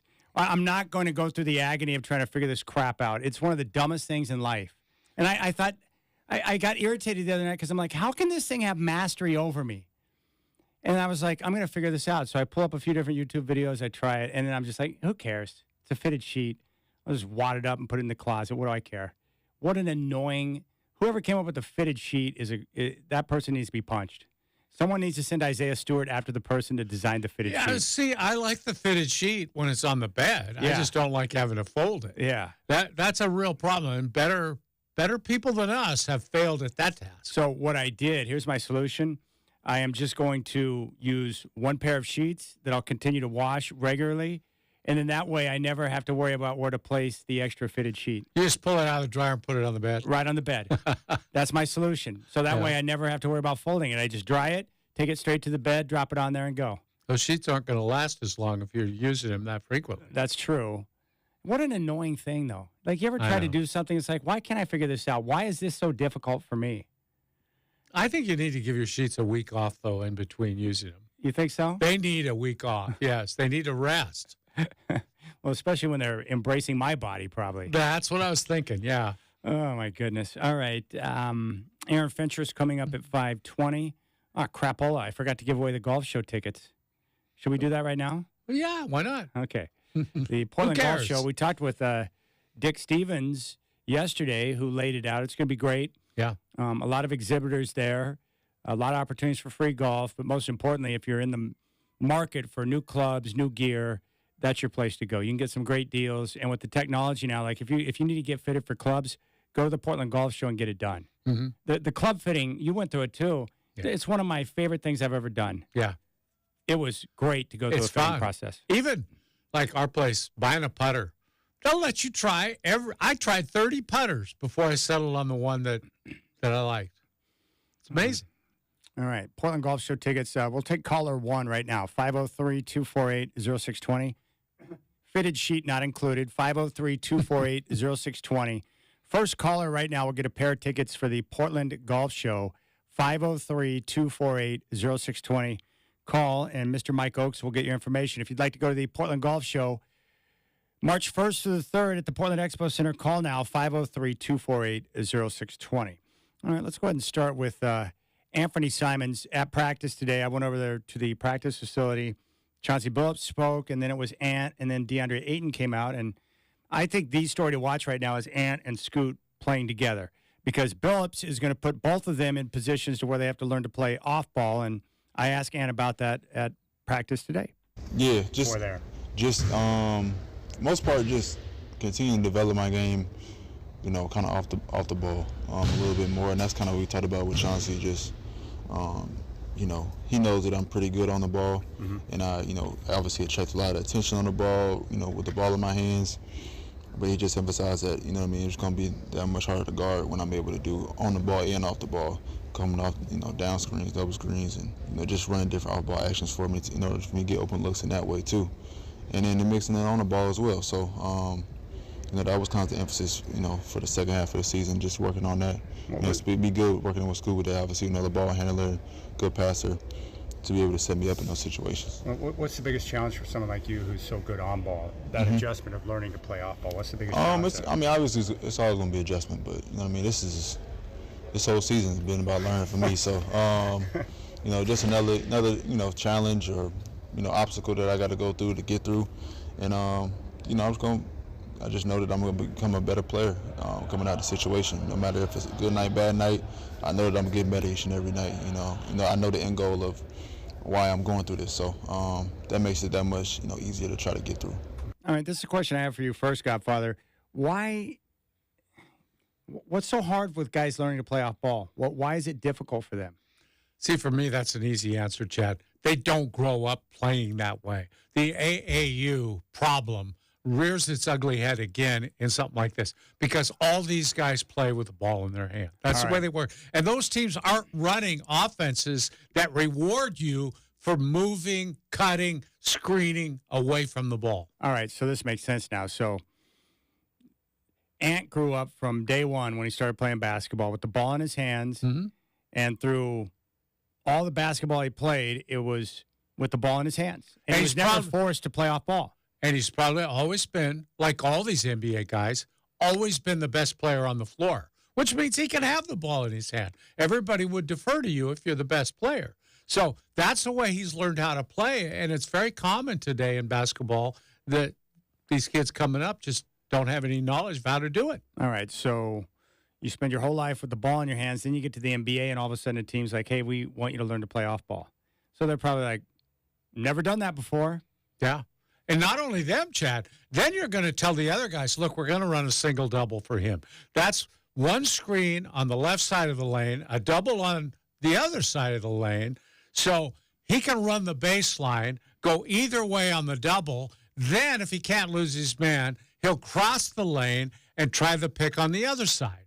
Most likely going through that maze of picks, he'll get an open shot. The problem is getting the other three guys to go down there and know how to set those screens, how to set a double, how close do you get to your teammate, all those things. So it's not just a player like Ant who's asked to learn to play off ball. The other guys on the floor haven't played in that type of offense, so they're not sure how to set up those screens to do it. And they're not even accustomed, Chad, to giving themselves up for the sake of the team to set picks and all that. They've come up where they're fighting for the ball all the time. They need to have the ball to make something happen because that's the only way you can make something happen at that level. So how do you explain the unique set of circumstances with the Warriors and how Steve Kerr was able to get his guys to play that way? Was it just extra emphasis plus having Steph Curry? Yeah, all of the above. I mean, first of all, Steve Kerr is a great salesman. That's what you have to have, a coach who will sell his players, his or her players, on the value of playing that way, unselfishly, and by the way, we have the best shooter in the history of basketball, and you guys are going to get paid on how we do as a team. Let's get him open shots, and we can win a lot of games. That has to happen. There has to be incentive for you to go down and set that screen. You have to let your players know, if you'll do that, if you'll be a part, we will reward you. Draymond Green, if you'll be a defender and a passer facilitator, we don't expect you to score 28 points a game. Maybe you could, not here, okay? This is what you need to do. And they reward him for doing that. They pay him well, yes, because he fits a particular piece of that team. They've made him an all-star and a possible Hall of Famer by doing the dirty work for his team. And I would guess for the other guys, the role players, they also know that if they do their part, the way the ball moves around the floor, that they're going to get their crumbs too and have an opportunity. Exactly. And that breeds a culture of unselfishness where players learn to help each other out in getting shots. He had to sell Klay Thompson on the fact that you're not the best shooter. I know you're a great shooter, but Steph's going to get more shots than you are. But you've got to be ready not only to get your own shot, but to get your shot by moving the way he moves and helping him out. He's going to help you out. So you have all these guys helping each other out. You become a team that can win championships. How difficult is it for a guy like Ant to make that adjustment? Can it be done? Yeah, if you grew up, it can be. You can learn how to move off ball at this stage in his career. Right, because you have to sell him and the team on the whole process. This is part of an intricate offensive system that demands ball movement, player movement. And you've seen how hard that is. We never really had it when Terry Stotts was here. It never really materialized. But they had Dame to lean on. He scored the points. They ran a lot of pick and rolls. But it wasn't the same kind of thing that they're going to try and do now. Well, that makes sense. And then, of course, when I started watching basketball back in the 80s, those guys who were playing in the NBA at that time had grew up in a much different environment. There was no AAU. They were playing as part of a system. They played high school ball for high school coaches who taught them the right way to play, moved on to college for disciplined college coaches for the most part, who said, hey, you're at Indiana playing for Bob Knight. This is what we're going to run. We're going to move. Yeah. You'll either run this system or you don't play. And it was that way for so many of these big-time coaches. And they learned that system. And you saw, I mean, the way the Celtics executed with those great players, man, oh man, it was a thing of beauty. It's like the Blazers under Rick Adelman. Blazers or the Sacramento Kings under Rick Adelman. Those systems they ran to get Stojakovic open shots. They had Chris Webber on the high post making great passes to their scorers. They had all that set up. It was amazing back cuts for open layups. That's basketball at its finest. Well, speaking of that, I heard a basketball story today. Brian Shaw, a longtime basketball player, and he was talking about, this comes from the All-Star Weekend, where he was talking about, they were sharing a bunch of stories, and he was asked about Kobe and Shaq and Phil and that team. And he started out the conversation by talking about how he had these German Shepherd puppies, right? And the dog trainer that they spoke with said, okay, early on for the first 6 to 8 weeks, you got to let them do whatever they want. They're going to chew up some stuff. They're going to go crazy, but don't discipline them.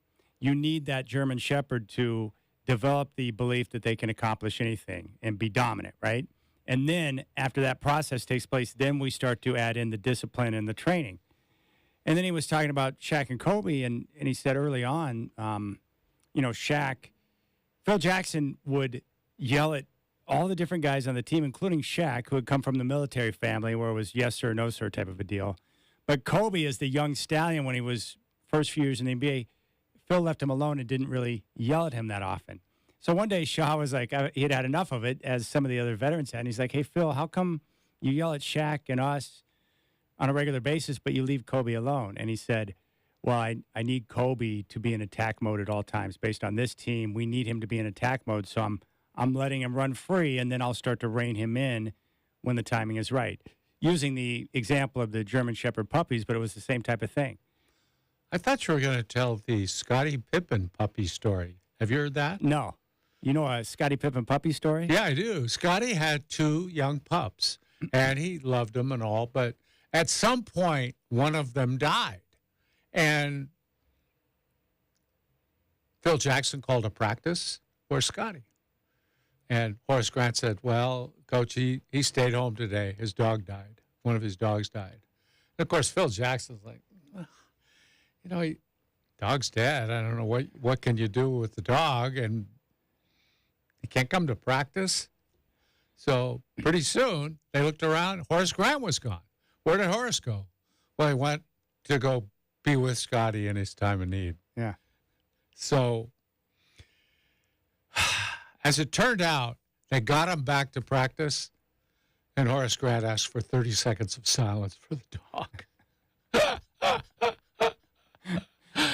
And Phil was okay with that. I guess. If he had him back in the gym, why not? Oh, my goodness. But it also sounds like, where's your homework? Well, my dog ate it. Interesting. Yeah, that's why he's not at practice. Oh, okay. Well, I just like that Phil was willing to look at different players and say, I'm going to handle this guy this way, because that's what's best for the team. But he knew he could yell at Shaq based on his upbringing, right? Yeah. Kobe grew up with all girls. His dad played in the NBA, so Kobe was used to getting his way. Shaq was used to the military discipline. Well, and fans a lot of time don't understand this, Chad, but if you're coaching young kids and everything, you treat all the players the same. Yep. When you get to that pro level, you do not treat all the players the same. That would be stupid. You got superstars here. You got veterans here. You have rookies here. They all have to be treated in different ways, even going to their own personalities. Some guys respond to being yelled at. Other guys do not. That's the thing I've heard about Scoot. Hard coaching he takes. He's been yelled at. He's been benched. He's gone through all these things. He takes that. But trust me, other guys, just be kind to them. Leave them alone. You'll get the best out of them. Don't yell, put your arm around them, all that stuff. But at the pro level, you don't treat them all the same. Well, it's funny you mentioned that, because Shaw was talking about P.J. Carlissimo. Yeah. And what had happened between him and Sprewell. And he said the biggest issue for Carlissimo is that he treated all the NBA players the same, like they were still college guys. Mm-hmm.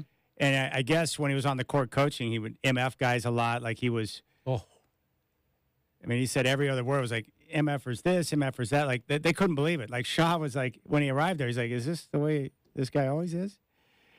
it was stunning to him, right? Yeah. But that's basically what led to the eventual showdown between him and Spree, is because he treated them all the same, which was poor, and it just didn't fly. Yeah, I love PJ. He's a great guy, by the way. You know him a little bit, Chad. He's a good guy. He's a great guy. And I've heard off the court when he's not coaching, he's like one of the nicest human beings you'll ever come across. the best. He's the best. But my impression when he was here was he just talked too much. He just wouldn't let him alone to play. Practices were a nightmare because it was constant comment all the time. And that's what got under Rod Strickland's skin, is he just, it was like, shut up, come on. Just give me one or two trips up and down the floor to play, without some sort of instruction or criticism or praise. Yeah, he's like nagging him constantly. Exactly, nagging. And that's a good word for it. You can't coach pros that way. You can't even coach kids that way. You got to leave them alone sometimes. Not if you want to last. Yeah. So that's just weird to me that, PJ, who is great at connecting with people, but as a coach, like, he just did it one way. Yeah. And it doesn't work in the pros because they're like, dude, who's this guy MFing me? It's a remnant of that old school stuff. Yeah. It is. Yeah. Like, Bob Knight could coach a certain way because the kids had no choice. Yeah, exactly. He was a bully, and he got away with it for decades. And people would defend him in his actions. Well, he was a good enough coach, and the players knew he loved them deep down. Yeah. And Chad, when they were done playing for him, they almost all of them spoke very highly of him because he cared about them as human beings. He wanted them to graduate, wanted them to go to class. He wanted the right things for them, but his style of getting that from them was very difficult. All right, so you've got Shaden Sharp, who may or may not play. I highly doubt he'll play again this year, but you got Scoot Nat. That logjam at the guard, it can't continue on forever. Right. It's just not going to work. So at some point, they're going to have to make a decision. That's why this data over the next 28 games will be important for the front office to be able to take a look at what they got as they continue to kind of decide which direction they want to take the franchise. Yeah, I think this whole season has been about that to a degree, and I think by the end of this season, they have to have made up their mind. Who's going to be gone? Who's going to stay? Who's going to be a big piece of the future? They have to be able to make that decision because they're sitting on trade value with whoever they want to trade. And at some point, bring those other young guys aboard and let them grow with your current young guys so you can start to build that foundation the way OKC has, the way Minnesota did, the way Memphis even did for quite a spell. So I think those are the things. Houston's doing it right now. All right, 503-248-0620 is your telephone number.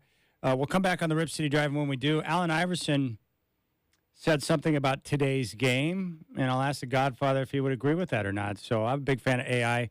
That's one of the toughest SOBs ever seen play in the NBA. Absolutely. Nothing but respect for that guy. Yep. He was good. So we'll deal with that next. Aaron Fincher stopped by at 5:20. You got the Rip City Drive.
All right, Godfather. Allen Iverson has gone on record and says that if he played in today's game, he could average 40 points a night.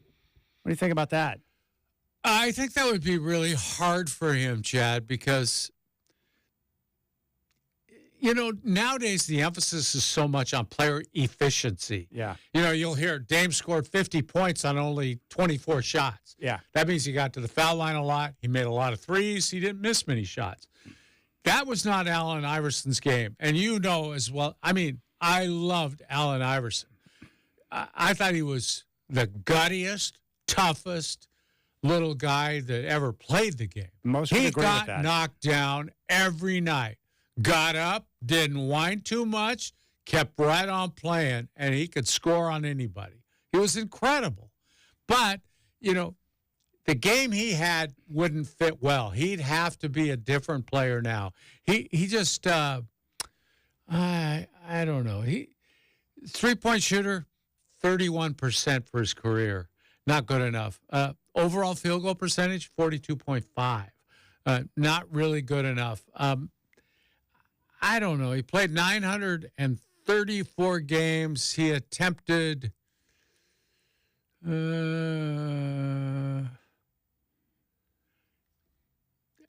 about an average of about 1-3 per game. Wow. My question there would be, I would imagine it'd be the same for everyone. If you played in an era where the three-point shot was critical for your game, right, would a guy like Allen Iverson be a better three-point shooter? I agree with that. And I said 3 a game. He made 1 a game. He attempted 3 per game. Yeah. But it wasn't a good three-point shooter. No, that wasn't his strength. You assume in today's game he would be better at that. But what he was good at is getting into the lane, getting in 2-point shots, passing the ball in the lane, and getting fouled. He knew, even in those days, how to get to the free throw line. That would serve him well in today's game. He would draw even more fouls now than he did then. Who are some of the guys, aside from Iverson, who played back in that era that would really benefit from today's rules? Someone like Charles Barkley, maybe? Yeah, I remember Mark Aguirre. Do you remember him? Yeah, strong. He could draw fouls like nobody. He lived at the line. He did. He would just eat people alive today. And he had those baseline jumpers, not necessarily threes, but he could get you down to where he wanted to shoot, and it was over. He'd make it or get fouled. Aguirre, I loved him in Dallas when he was with Rolando Blackman and Derek Harper and Brad Davis. And I was still stunned at my young age when I knew that the Pistons had traded Adrian Dantley for Mark Aguirre. Couldn't believe it. And Dantley was another guy. They were similar in that mid-range guys who could get to the free throw line. Dantley drew a lot of fouls, too. For a guy of his size, Dantley was really good in the low post. He had a variety of different moves, and he was a very good foul shooter, but he was good at getting to the line. And he was only, I would say, somewhere between 6'4" and 6'5". Yeah. He was not a big guy. Yeah, Mark Aguirre was a tough dude. Yeah. He was tough. I saw Real him tough. banging. Well, I just watched game 1 of the 90 finals against the Blazers. Physical game, by the way. Yeah. Crazy back then. But, yeah, Mark Aguirre was tough. He was a tough handle down there for no matter who chose to guard him because he would. He'd back you down, and he was hesitant on his shot. He'd give you a little pump fake, and boom, you foul him. You got no choice. The pump fake was big in those days. Pump, pump, pump. And eventually somebody would leave the court, and they'd go up, make the shot, and go to the line. Obviously, Stockton and Malone would benefit from today's rules, right? Oh, yeah. Yeah, for sure. Especially running the pick and roll because you wouldn't be able to defend it the same way, and they would just feast on you. I would say the big stars would benefit the most, and especially guys who, relied on their quickness. Clyde, it would have really helped Clyde because they used to hand check him all the time and hold him, because he moves so well. And then the obvious one, Jordan, he would be impossible. See, he's the guy who probably could have averaged over 40 a game. Yeah, and probably well over 40 potentially. Mm-hmm. It's just, boy, there's not an awful lot of guys who actually, Wilt, as great a scorer as he was, I think he averaged over 40 only twice in his career. The year he averaged 50, and then I think he had another year of like 44, 43, something like that. That shows you how tough it is to be able to pull that off. He was in the high 30s all the time. But, growing up, it wasn't uncommon for the, like even with Kobe, where he'd have nights where 13 of 35, he'd score big, but not efficient whatsoever. But it's funny how in those days, it's like nobody noticed, you know. It's like the night this last game, with a game he scored, wasn't his last game. He had 60 against the Jazz. Yeah, but then the 80 Didn't he have an 81? 81. Yeah, that game, he didn't shoot well at all. And same with this last game. He didn't shoot well at all. Nobody cared. It didn't matter. Yeah, that's good. The Kobe 80, I think I forgot the number. I'll look it up here. But I think Kobe in that game where he scored 81, he feasted at the foul line, Godfather. Yeah, that's what you have to do. Score points when the clock is stopped. That really helps. Let's see here. I still can't believe Wilt. Yeah, it's ridiculous. Yeah, it's ridiculous. All right, here's the box score for Kobe in that game. Played 42 minutes, 81 points, 6 rebounds, 2 assists, 3 steals, a block. 28 of 46 from the field. 60%. Well, that's not bad. That's pretty good. 7 of 13 from three-point range that game. That's good. Yeah. 18 of 20 at the foul line. Yeah. The 100-point game from Wilt, I believe he was 28 for 32 from the free throw line. And he was not a good foul shooter, but in that game, for some reason, I think, it was played in Hershey, Pennsylvania, and the story was always that very friendly rims there in Candy Bar Country. In that final game that Kobe played, the 60-point game against Utah, 42 minutes, 4 rebounds, 4 assists, 22 of 50 from the field. 6 of 21 from 3. Oh, wow. There you go. Yeah. And in terms of foul shots, he made 10 of 12. So, yeah, he put up a bunch of shots. That's the lack of efficiency you're talking about there. Yeah. I scored 60. I took 50 shots to get there, but, That's why you have to admire Wilt's 100-point game. No threes in that area. Nothing but 2-point shots to get 100. That's crazy. Yeah. Was that before your time, or do you remember watching it? Or was it on TV? Well, there's no way to watch it because the games weren't on TV. And it's funny because that game was played in Hershey because they always played a game or two. The Sixers would move a game or two to Hershey. There was no TV. There's no video left of that game. Nobody has any video of it. No. All they have is that picture of him. Harvey, what was his last name? The PR guy for the Sixers side. You know what? I'm going to get a piece of notebook paper and have him hold it up and write 100 on it. And that's the only thing left from that game is him doing that. That's crazy. No video. No. Well, you didn't have videotape. It had to be film. And, the NBA just wasn't that big in those days, really. All right, we'll come back on the Rip City Drive. And when we do, Kenny Dillingham with the quote of the week, attacking the whining. You may have heard it recently, but these college football coaches, they're losing their minds. Yeah. You told me, never feel sorry for a millionaire. Yeah. Multi-millionaire, especially. Yes. I don't need to hear a college football coach making $10 million a year whine about how their job is difficult. I'm tired of it. Yeah. I'm not buying it. Yeah, it's hard. Go out there and deal with it, man. You're making $10 million. Or just hire another coach to deal with it for you. Get an offensive assistant who will handle it. All right, we'll deal with that next. And then Aaron Fincher is going to stop by at 5:20. You got the Rip City Drive.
All right, 5 o'clock chat here. Detroit Pistons center Isaiah Stewart has been suspended 3 games by the NBA for punching Sun center Drew Eubanks at the arena hours before the teams played back on February 14th. Following that incident, Stewart was arrested by Phoenix police, issued a citation, and released. The misdemeanor assault charge against Stewart has been dismissed by Phoenix Municipal Court. The Trailblazers back in action and kick off their stretch run tomorrow night. The Nuggets are in town. Tip-off from Modas at 7. I'll have game day starting at 4:30 here in your home of the Blazers, 620 Rip City Radio. Scoot and Ant are going to start the rest of the way. The Blazers, we'll talk about them with Aaron Fentress coming up at 5:20. Full slate NBA games today. Doubleheader on TNT. Lakers and Warriors, the nightcapper. LeBron James will not play in order to rest his ankle. And Charlie Woods shot a 16 over 86 at Lost Lake Golf Club and failed to qualify for the Cognizant Classic.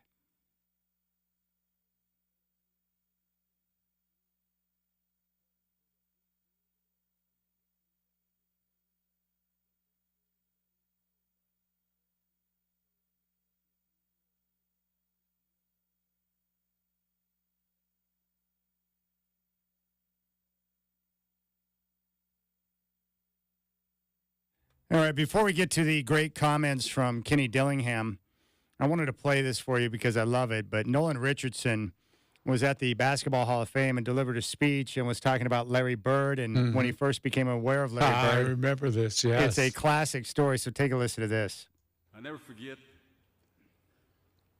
driving, and I'm listening to a game. It's New Mexico State playing Indiana State. I don't really care about the game, but New Mexico State is right up the streets from El Paso, and I went to UTEP. And we're big rivalries, so I'm hoping that Indiana State will beat New Mexico State. And I'm listening to the radio, and I have no clue of the players on either team. All of a sudden, this name keeps coming. Bird. He goes to the right. Bird. He makes the shot. Bird. I said, God damn, who's Bird? Bird. You know, here's Bird. And Bird this, and Bird, oh, did you see the pass that Bird made? I can't see it, but I'm just trying to imagine it. And when the time I got to the end, I said, damn, that brother can play.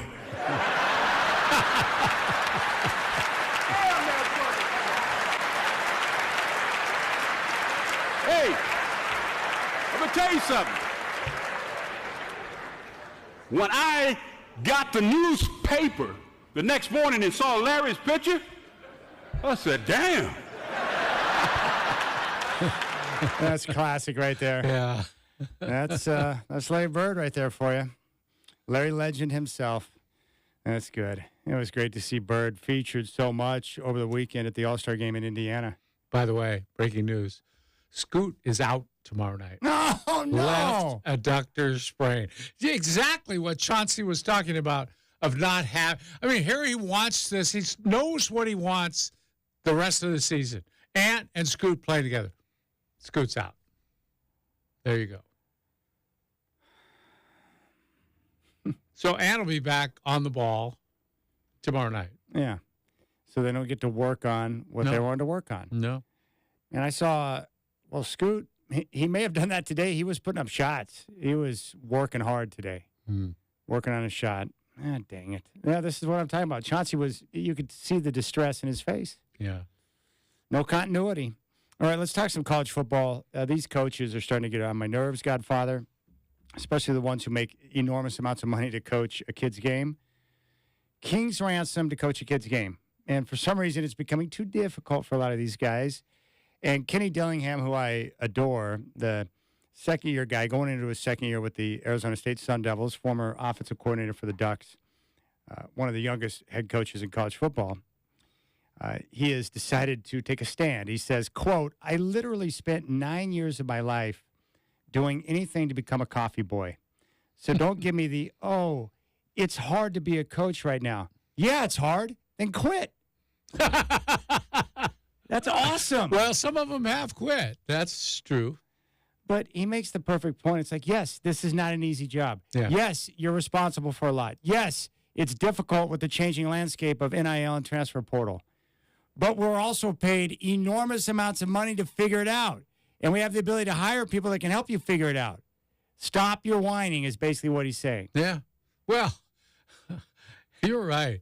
I mean, there are difficult ways to make a $8 to $10 million paycheck, but I'm not sure that's one of them.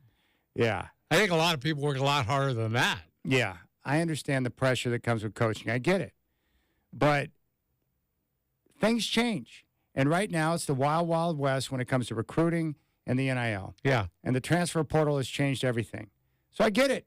It's harder. But so what? Figure it out. Yeah. I'm not even saying either that there needs – I could see some regulation of this somehow to kind of just keep it equal so that people just don't get buried under somebody else's NIL deal. Or to have certain windows for, when you can transfer out, when you can't. Right. They got to redefine it and make it a better system. Yeah. There needs to be some oversight to be able to make it better. And we'll get there. Yeah.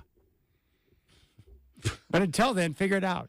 Don't run from the battle. Stay there and try to fix it. Exactly. Right? The younger guys like Dillingham who embrace it and accept it instead of trying to fight against it, those are the ones who are going to be better off. Yeah. It's like, okay, this is what it is now. It's not going to be what it was. Those days are over.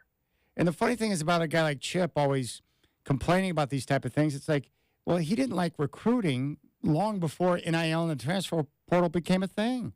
He's never liked it. Yeah. And that's okay. You don't have to like it. And do something else. Yeah. Or go get an offensive coordinator job somewhere. Yeah. Just like Dabo Sweeney. Oh, as soon as the guys start getting paid, I'm out. Yeah. Really? Well, he hasn't left yet. He's not giving away that paycheck. Of course not.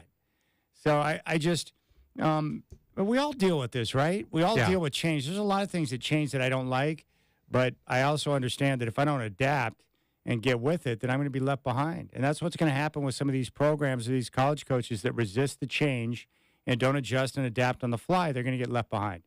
And that's why I applaud what Oregon's been able to do with their coach and their program. They just adjusted, adapted, embraced social media. They've been active in the portal.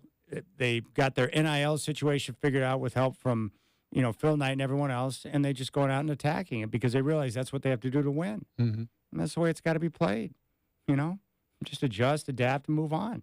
I don't understand these guys complaining. It's just weird to me when you see a guy making that much money, living the life, making huge money. Yeah. These coaches got it made. They make huge dollars. I'm telling you, if people saw how some of these athletes and coaches lived on a day-to-day basis, it would bring to light how ridiculous some of their comments are. Well, and the thing about college football coaches is it's not just the salary.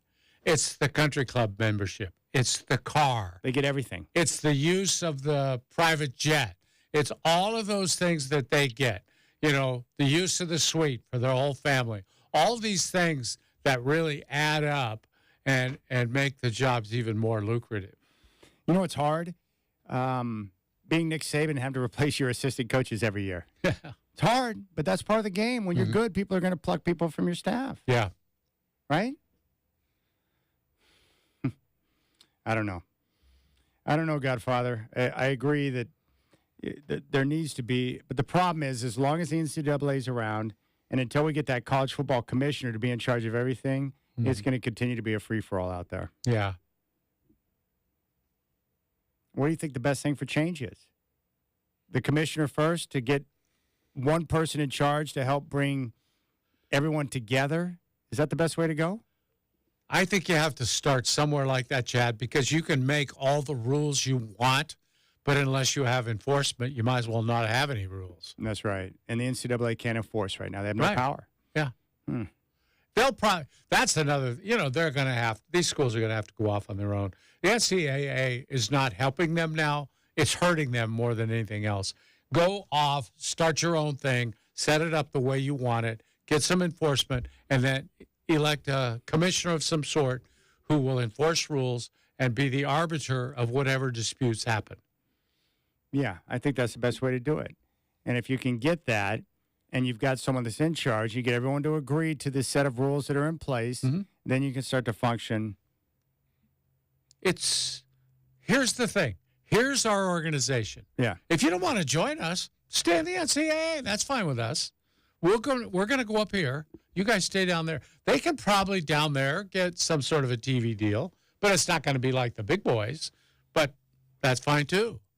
But somehow there has to be an adjustment because there's such a gap now between the haves and have-nots. I can't believe Scoot's not going to play tomorrow. I know.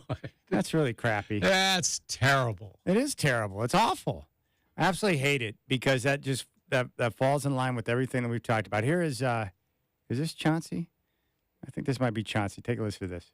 That's become like a normal thing that I hate, but that would be awesome, for us to be able to get some stability with our roster and with who's playing. I think there's been some times this year when we have had guys consistently, and man, we start playing so much better. He said that about 3 hours ago.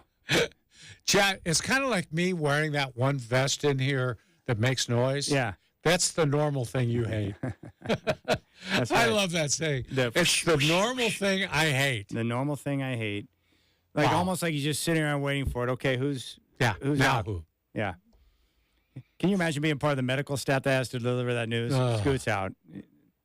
Oblique strain or whatever it is. Adductors. Adductor, yeah. Left adductor. The adductors have been bad news for the Blazers this year. Yeah, adductors have not been kind. I think they need to learn maybe, isn't there some way you can stretch those adductors out a little bit to keep them from straining? Well, I know when my adductors are tight after playing several rounds of golf, I can feel them communicating with me. That sucks, man. Like, Scoot's my number one desire, my number one reason for watching this team right now because I want to watch him grow. I think everyone in town joins you in that. That's the thing. That's what everybody's looking at. And he's rewarded us lately with his play.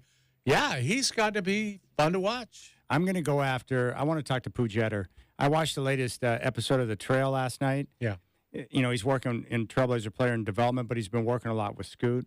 I like Pooh. I liked him when he played at UAP, but he had good things to say about Scoot, too. Yeah. It's unfortunate. All right. When we come back, Aaron Fentress, he's with the Oregonian, covers the Trailblazers. We'll talk with him. He's on his way to Bill Burr tonight. Bill Burr's a funny guy. Yeah. Real funny. Funny guy. So we'll talk with Aaron Fentress, get his take on Ant and Scoot. What is their biggest need moving forward on the roster? So we'll get the latest from Aaron Fentress. That's Dwight. I'm Chad. You got the Rip City Drive.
All right, our next guest covers the Trailblazers for the Oregonian.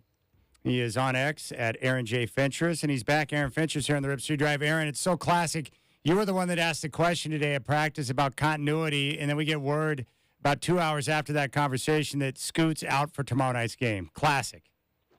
I saw the tweet, and I was like, wait, there's too many names on that. Because I knew a few guys who were out, right? We already knew, and I'm like, this is what extra. And so I read it closer, and I saw Henderson, adductor strain. I read it like 6 times. I'm like, wait, what? We just talked to him yesterday. He seemed fine to us. He hasn't done anything since, Saturday or Friday night at the whatever game it was, the Futures game. I'm thinking, how in the heck did this happen? Then I'm thinking adductor, and I'm like, wait a minute. Every time someone has an adductor strain, it spreads elsewhere, and then having abdominal surgery. I'm like, Scoot's done for the year.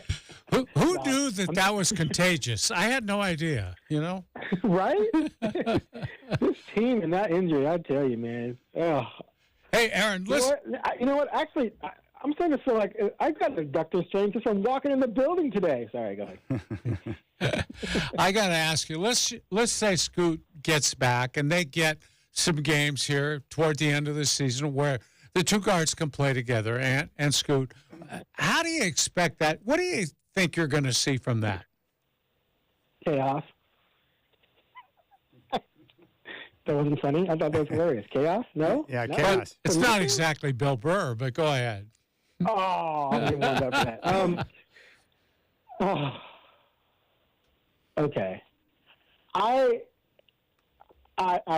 don't know. They're trying, what they've been saying for the past few weeks, right, is that they're trying to get those guys used to playing with each other. And of course, the problem is they want them both to handle the ball. I mean, sometimes Scoot has to play off the ball, which they believe he's progressing there, but we all know shooting's not necessarily his strong point. He's a much better facilitator, which Ant has said that he wants Scoot to feel as comfortable as possible, which means he's cool with Scoot having the ball most of the time. And then, of course, that means Ant ends up becoming basically a shooting guard, where I don't think that's his strength. I think he's better as a lead guard with the ball in his hand. So I'm sorry, guys. I just don't care. I don't care. I don't buy it. I don't care. I don't believe in it. I don't believe we'll ever see the Portland Trailblazers in the playoffs with Scoot and Ant starting in the backcourt. I just don't believe it. And the fact that we just left an era of Dame and CJ, and we all knew, even though many people hoped against hope, that the small guard lineup could, be successful, which I would say was a success. It just never was going to really contend with those two being your best two players. To go from that right back into another similar situation, I'm just going to be Mr. Antagonist. I don't care. Negativity, whatever. I'm not buying it. Until I see those two crushing it and the Blazers, have a top 5 seed in the playoffs with those two starting, I'm not going to believe it's ever going to be a success. I just don't believe it. So I don't care. I don't care that they're going to do it. I don't care how long they're going to try and put it out there. I think they know. And I think they know deep down it's probably not going to be the long-term plan, but Sharp is out. So what are you going to do? You're going to play those two and hope for the best. So how much? Man, that sounded negative. No, it's okay. It's okay. But how long? How much longer until they have to make a choice on which 2 of the 3 they want to keep? How much longer can they go like this? 3 weeks. Wow. You're not even going to give them till the end of the season, huh? No, it doesn't make sense. I mean, it just... You refused basically to trade 2 of them to help Damian. And so those 2 have to be your starting backcourt, or why did you do that? And if you are going to start and keep Ant for the long run, then one of those 2 generational transcendent guys that you really did not want to give up is going to be a backup, or Sharp's going to play the 3. Because if, as you can tell, I don't buy Scoot and Ant as a starting backcourt. You can damn well be sure, I sure as heck don't buy those 2 with Sharp, 6'4.5", as the 3. Now you're ultra small. You're already small with the other 2. Now you're ultra small. And that's been a problem, too, because they're starting small 4 2 years ago with Ant, and Dame was who? Josh Hart at 6'4", right? So it's just the same old thing. And before that, you had Norman Powell starting with Dame and CJ. And after they traded CJ, Billups and Cronin admitted that they needed more size. And even after last year, what they talk about, we need more size. And so your backcourt now is 6. You can tell I'm just exasperated by this entire thing.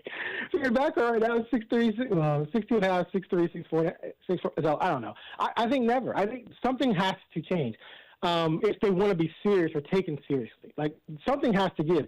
In an ideal world, and I love Anthony Simons. You guys have heard me. You remember Dwight when they drafted him. I was like, he's going to be great. Yeah. The last thing I want to do is see him go because I just like covering him. It's fun. You know, I sort of feel like, you know, I kind of halfway adopted him when people were bashing on him, and now he's become good. But if you can turn him into a legit small forward, power forward, then now you're moving in the right direction because now things start to fit together. So it's a problem. They're pretending it's not. But then let's go back to draft night when Cronin tried to sell how they could figure out a way to play Dame, Scoot, Ant, and Sharp in the backcourt. It's like, wait a minute, you run out of minutes pretty quickly there. So Dame solved part of that problem, but I'm not. Throw them out there, let them do what they can do. I just do not believe long term it has a chance in heck to be highly productive. I'm curious what you think about this.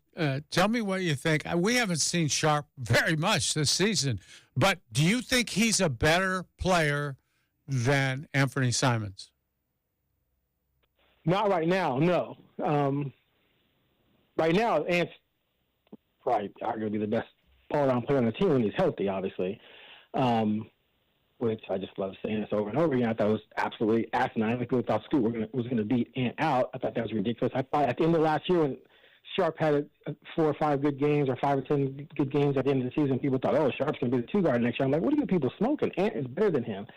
And he's got 4 or 5 years on him. I think, though, ultimately, I think Sharp has a higher ceiling because he does have more size and he does have such ridiculous athleticism that if he truly buys it and has the work ethic, I think he has the better chance of becoming a star, an all-star, maybe than Ant does. Because Ant's a tweener, right? He can play some 2, but he's not really a 2. He can play some point, but he's not really a point. Whereas I think Sharp's like a true guard who could become an elite level scorer in the league. So yeah, for me, out of the 3, Sharp is the best talent, but Ant right now is the best player. We're talking to Aaron Fentress, who covers the Blazers for the Oregonian here on the Rip City Drive. Of the young players, who do you think is likely to be a part of the core moving forward? I think ultimately Ant gets traded. That seems the most logical thing to me. So that leaves, I think, Scoot and Shaden for sure. And then after that, I don't know. I think everyone's on the bubble. Yeah. You know, there's a lot of hype and love around Kamara and Jabari, and people want to see what people were calling for Ryan Rupert in the Detroit game. Yeah, you guys remember that? Yes, that's Why Portland. The game? That's Portland, right? Yeah. We were actually on the internet, on Twitter or whatever, X, arguing about it. It was hilarious. The jury's out on all those guys, and the thing is, when you're not very good and you're playing everybody, people get really excited because you see a young guy go out there and do some things that resemble what star players do. Well, that's no different than in baseball when you have the call-ups and some kid comes up from AAA who's a highly touted prospect, and his first at-bat, he hits a home run, and everyone thinks, oh, my God, he's the next. Hey, you guys remember Kevin Moss? I'm going way back on this. Remember that guy? Yankees came up and had like 8 home runs, like 10 games or something.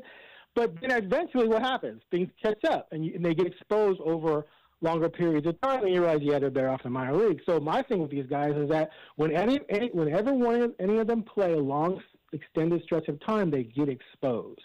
And so we just don't know if any of them ever are going to be true rotational players on a good team. We simply do not. Kamara shows flashes of being a really good defender, but his defensive rating is like 118 or something like that. And when he's been asked to go out there and actually D up star players, he gets lit up. And I'm not saying that to dog him. He's a rookie, right? Jabari, at times can look like, he could be a double-double guy maybe someday. But then, after 3 or 4 5, 6 games of starting, he gets exposed a little bit and has those really down games. So after Scoot and Shaden, I have no idea how many of these guys are going to still be here in a couple of years. And plus, they got 4 draft picks coming up. If they don't trade them, they're going to add 2 first-round picks and 2 second-round picks. So how are those guys going to fit on the roster if all these other guys are around? That's what I wanted to get to with you, too, Aaron. I know you're like me. You see so much NBA basketball, it's hard to follow college basketball. And it's really tough when you've watched enough NBA that it doesn't look too good to you. But are you hearing anything positive about the upcoming draft? Because I'm not really hearing much good about it. No, it's pretty dead in terms of what people are saying about it. There's no legit big-time star. You know, it almost sounds like a late lottery pick this year would have been like in the teens, high teens last year, and anything in the high teens now might have been an early second-round pick last year. Like, that's how bad it seems to be. There's no one generating any real buzz to where, you know, everyone's going to be like, man, we better win the lottery, whereas this year it might be like, we win it, great, if we don't, whatever. So, yeah, it's kind of a bad year to be in a position where you're, you know, playing for a high pick, which is what the Blazers are. But then again, at the same time, a lot of times when drafts are supposed to be mediocre to bad, they produce more good players than people thought. So, you know, the Blazers have to do their job and do some good scouting and see if they can pick the right one. But there might not be that many future stars to pick from. We're talking with Aaron Finchers here on the Rip City Drive. Where's the team at with DeAndre Ayton right now? Well, he's been playing a lot better lately, obviously. I mean, his numbers have spiked up since he's gotten healthy, since he got his win back, and since Ant came back. Those two have been playing really well together, and Scoot's been doing some good work with him, too. You know, there's some disappointment, I think, you know, in some things. Jason Quick wrote about this. I heard some of the same things. I just didn't get it confirmed on the record that there were some attitudinal issues here and there, but that's par for the course for him. I mean, he had that problem in Phoenix. And Phoenix Suns fans are laughing at everything that happens with him. They're like, we told y'all that's what happens with him. He'll be good for a few days, and he'll be bad, and maybe there's some issues, maybe there's not.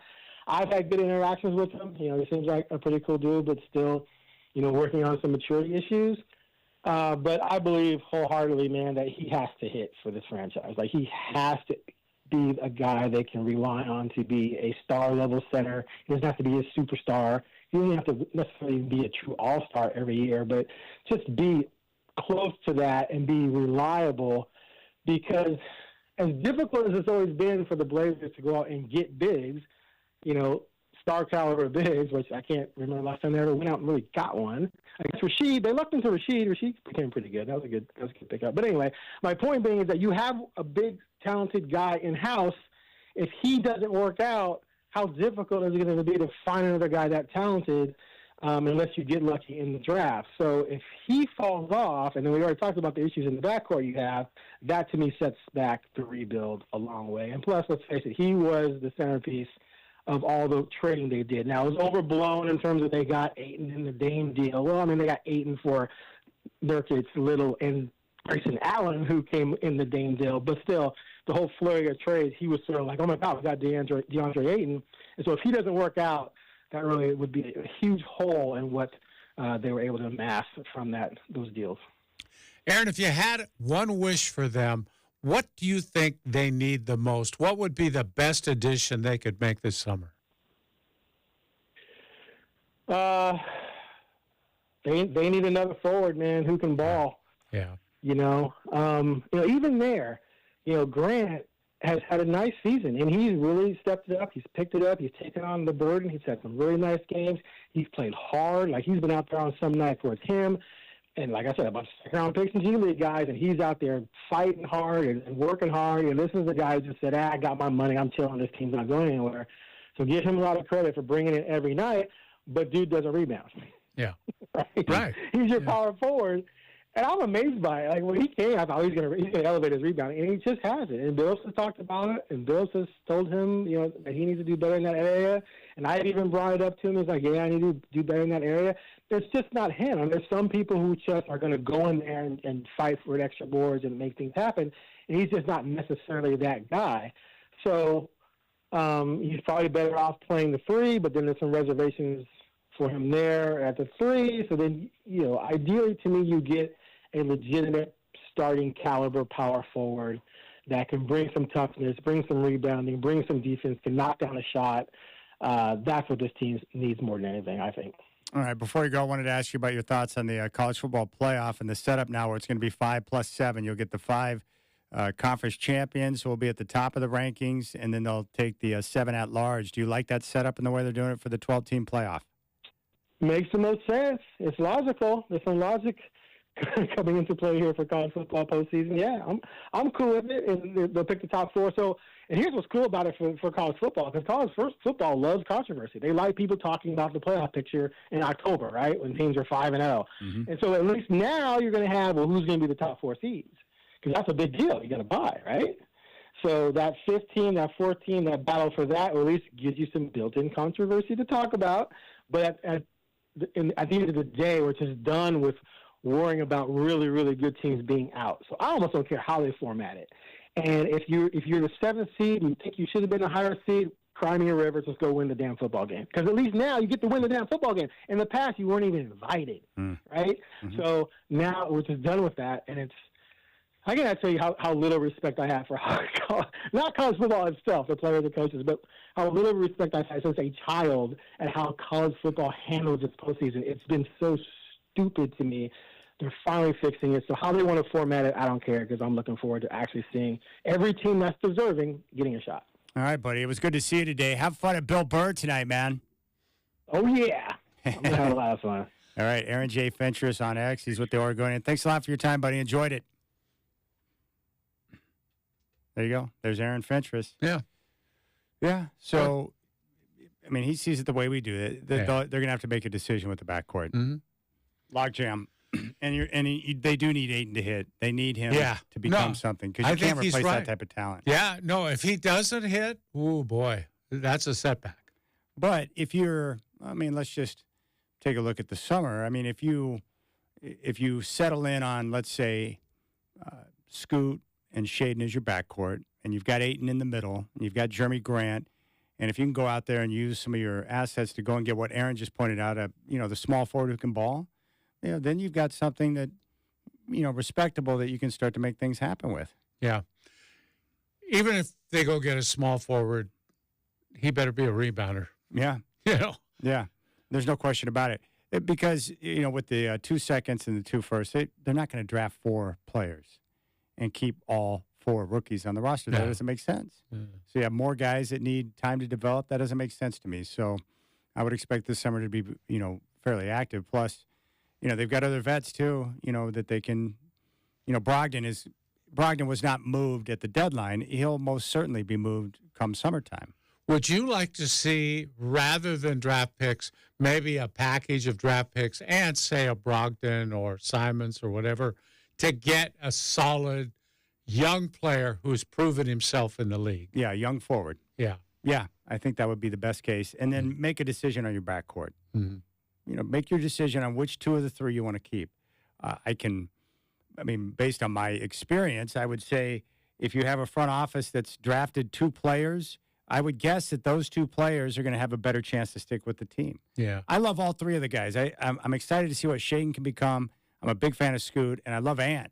I just don't think those 3 guys together are going to work, long term. So, and it happens. You can have 3 players you like, but you got to choose 2 of the 3. Teams have to make tough choices, and I think the Blazers will be faced with that. And then once you make your decision, then you move forward and you can continue to shape the roster. Yeah.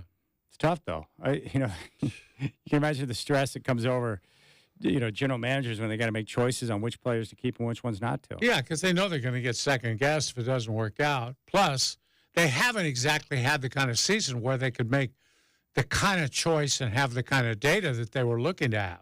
Yeah. Too many injuries. And I look at the young players the same, like Scoot and Shaden, those are keepers. But with Jabari and Tamani, they could develop into something nice. But if I have to move one of those players to get the player that I want at forward, I'm not going to let that stop me from making the move. You know what I'm saying? Mm-hmm. But they could. I like what I see in those guys, but I don't know what they are yet, long term. Well, I'm kind of happy to hear that he's not oversold on any of the other guys, because I feel the same way. And part of that, Chad, is just guarding against the sort of elation and puppy love that is prevalent in Portland among the fan base. It's been like that for years. Yes, any young guy coming in off the bench, oh man, he's going to be great, and you got to guard against that because most of them aren't. The only guy that was like a youngster who flourished as a rookie, and I was like, okay, this guy can play, was Batum. Remember, he came in right away and you could tell he could play basketball. But there's a lot of guys, young guys or whatever, who get a chance to play, and you think, oh, that guy's got something, and he turns out not to. Yeah, but the great thing about Batum's development was he came in and started first game of the season. Yeah. And that was a real long shot. I'm telling you, in Summer League, they thought they were going to have to send him to Europe for a year. They had no idea. Kersey was the same way. They thought, in fact, Jack Ramsey tried to talk him into going to Europe for a year. He said, no, I'm going to stay here and play for this team, and I'm going to carve out a niche. Yeah, the Batum situation was weird. He had awful in Summer League, but then he started to, all of a sudden, during the preseason, it was like, what's going on here? Yeah. It's much more common. Guys are really good at Summer League, and then they get to fall camp, and they're not. terrible, yeah. All right, we'll keep things rolling. We'll come back and put a bow on the show. Big thanks to Aaron Finchers for joining us. Have a good time at Bill Burr tonight, Aaron. You got the Rip City Drive.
I love this Godfather. Not a surprise.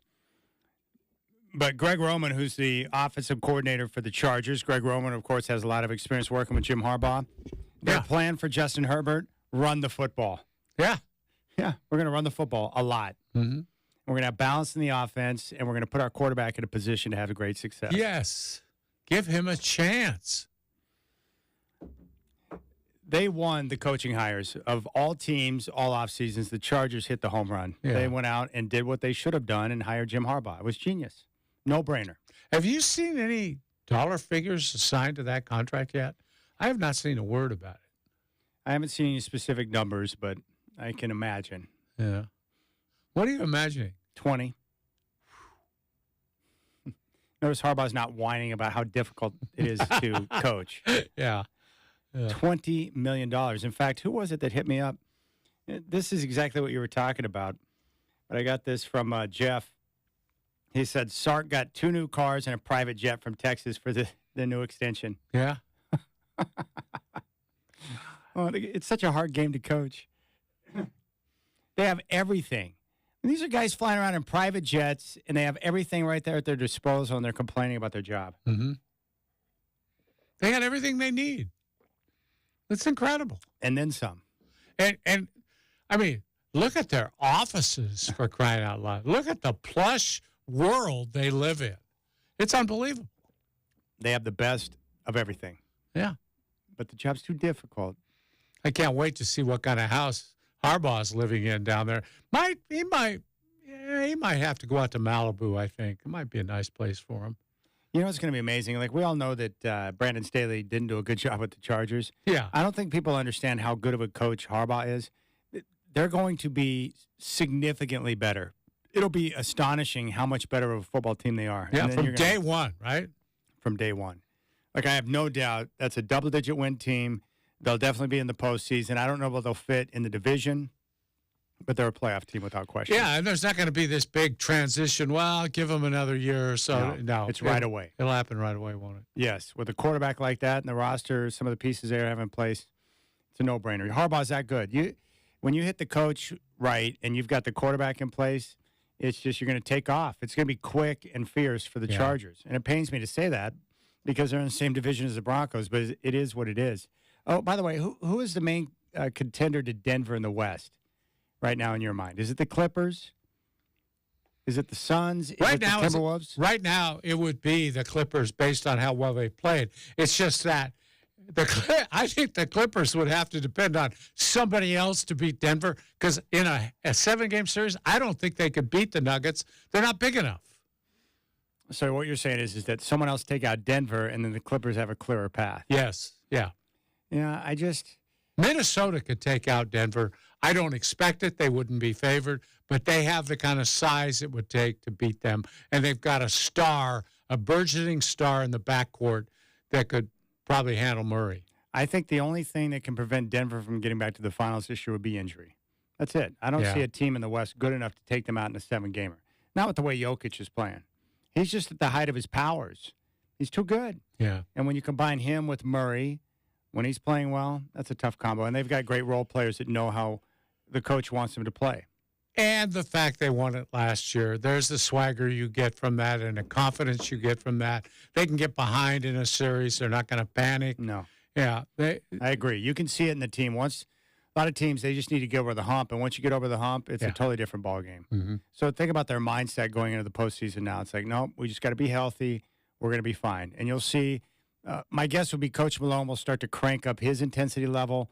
Not yet, but maybe a month from now, when they get about 3 or 4 weeks out, he'll start to become a different guy. Yeah. Where he'll start to get on them for soft play or not defending well enough. You know how he gets on the guy. Yeah. No, they'll tighten the screws. There's no question about it. But he's found the balance with his players to where he knows when to tweak or verbally come after them. Yeah, and he's letting them. I mean, they're just kind of treading water right now, and that's fine. They don't need to. Why push it now? You don't need that. You don't need that. Yeah.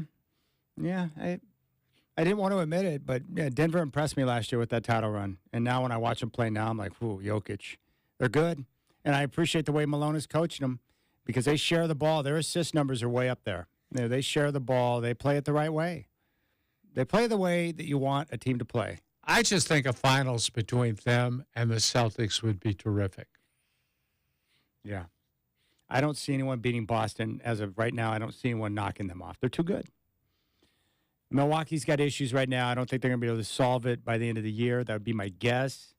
And then I don't take any of those other teams in the East seriously. Philadelphia, Cleveland, New York. I don't think those teams are serious. Even if Embiid comes back, I don't think he's going to be healthy enough overall to make a big difference. And that's not taking anything away from those teams. I think Philadelphia, as you know, except for the injury to Embiid's done a good job this year. I think Cleveland's been a very good team. Surprise. Yeah. And I like the way the Knicks have played. I just don't think they're good enough to take out Boston in a 7-gamer.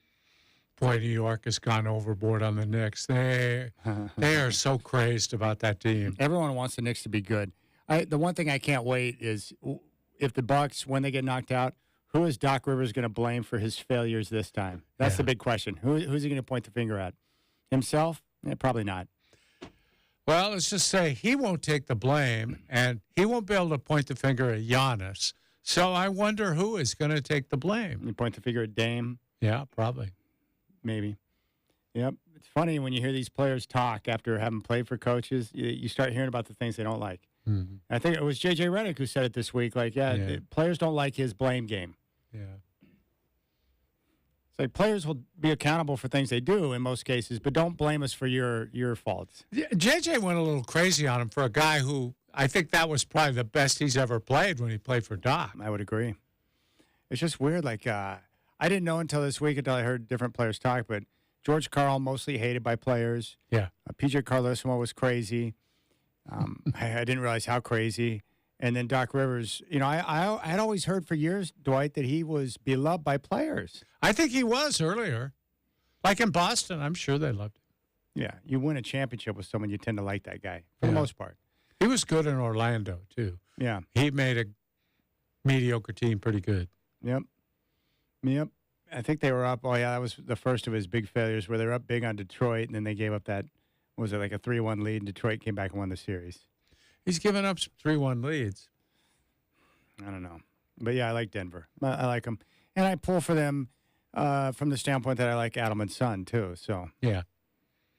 I want to see him do well. Yeah, I'd like to see David get a head coaching job somewhere sometime. Because those assistants work hard. Oh, they do all the work, really. They put in the time. Yeah. How many guys were on, the player development staff back in the early days? It's not like it is now, right? For a while, there was none. I mean, it was just, you had 2 assistants, and they didn't, the funny thing in those days, they didn't come out early and warm up on the court. That was all done at practice. There wasn't any of that early stuff like there is now. But it was not that big a thing. You worked with guys, but not like it is now. It's intense now with a lot of coaches assigned to all those young guys. All right. Big thanks to Aaron Fentress for joining the show today. We appreciate that. Always nice to talk basketball with him. Tomorrow, we're going to be on at 3, and then we have Blazer Game Day at 4:30. Tip-off with the Nuggets will be at 7 o'clock. So we'll have a chance to do that. And a big thanks to Michelle Jalili for joining the show. Yeah. From the Portland Trailblazers, talking about the HBCU weekend, which is coming up. So thanks for your time. We appreciate it. Dwight, enjoy your evening. I'll talk to you tomorrow. Yes, sir.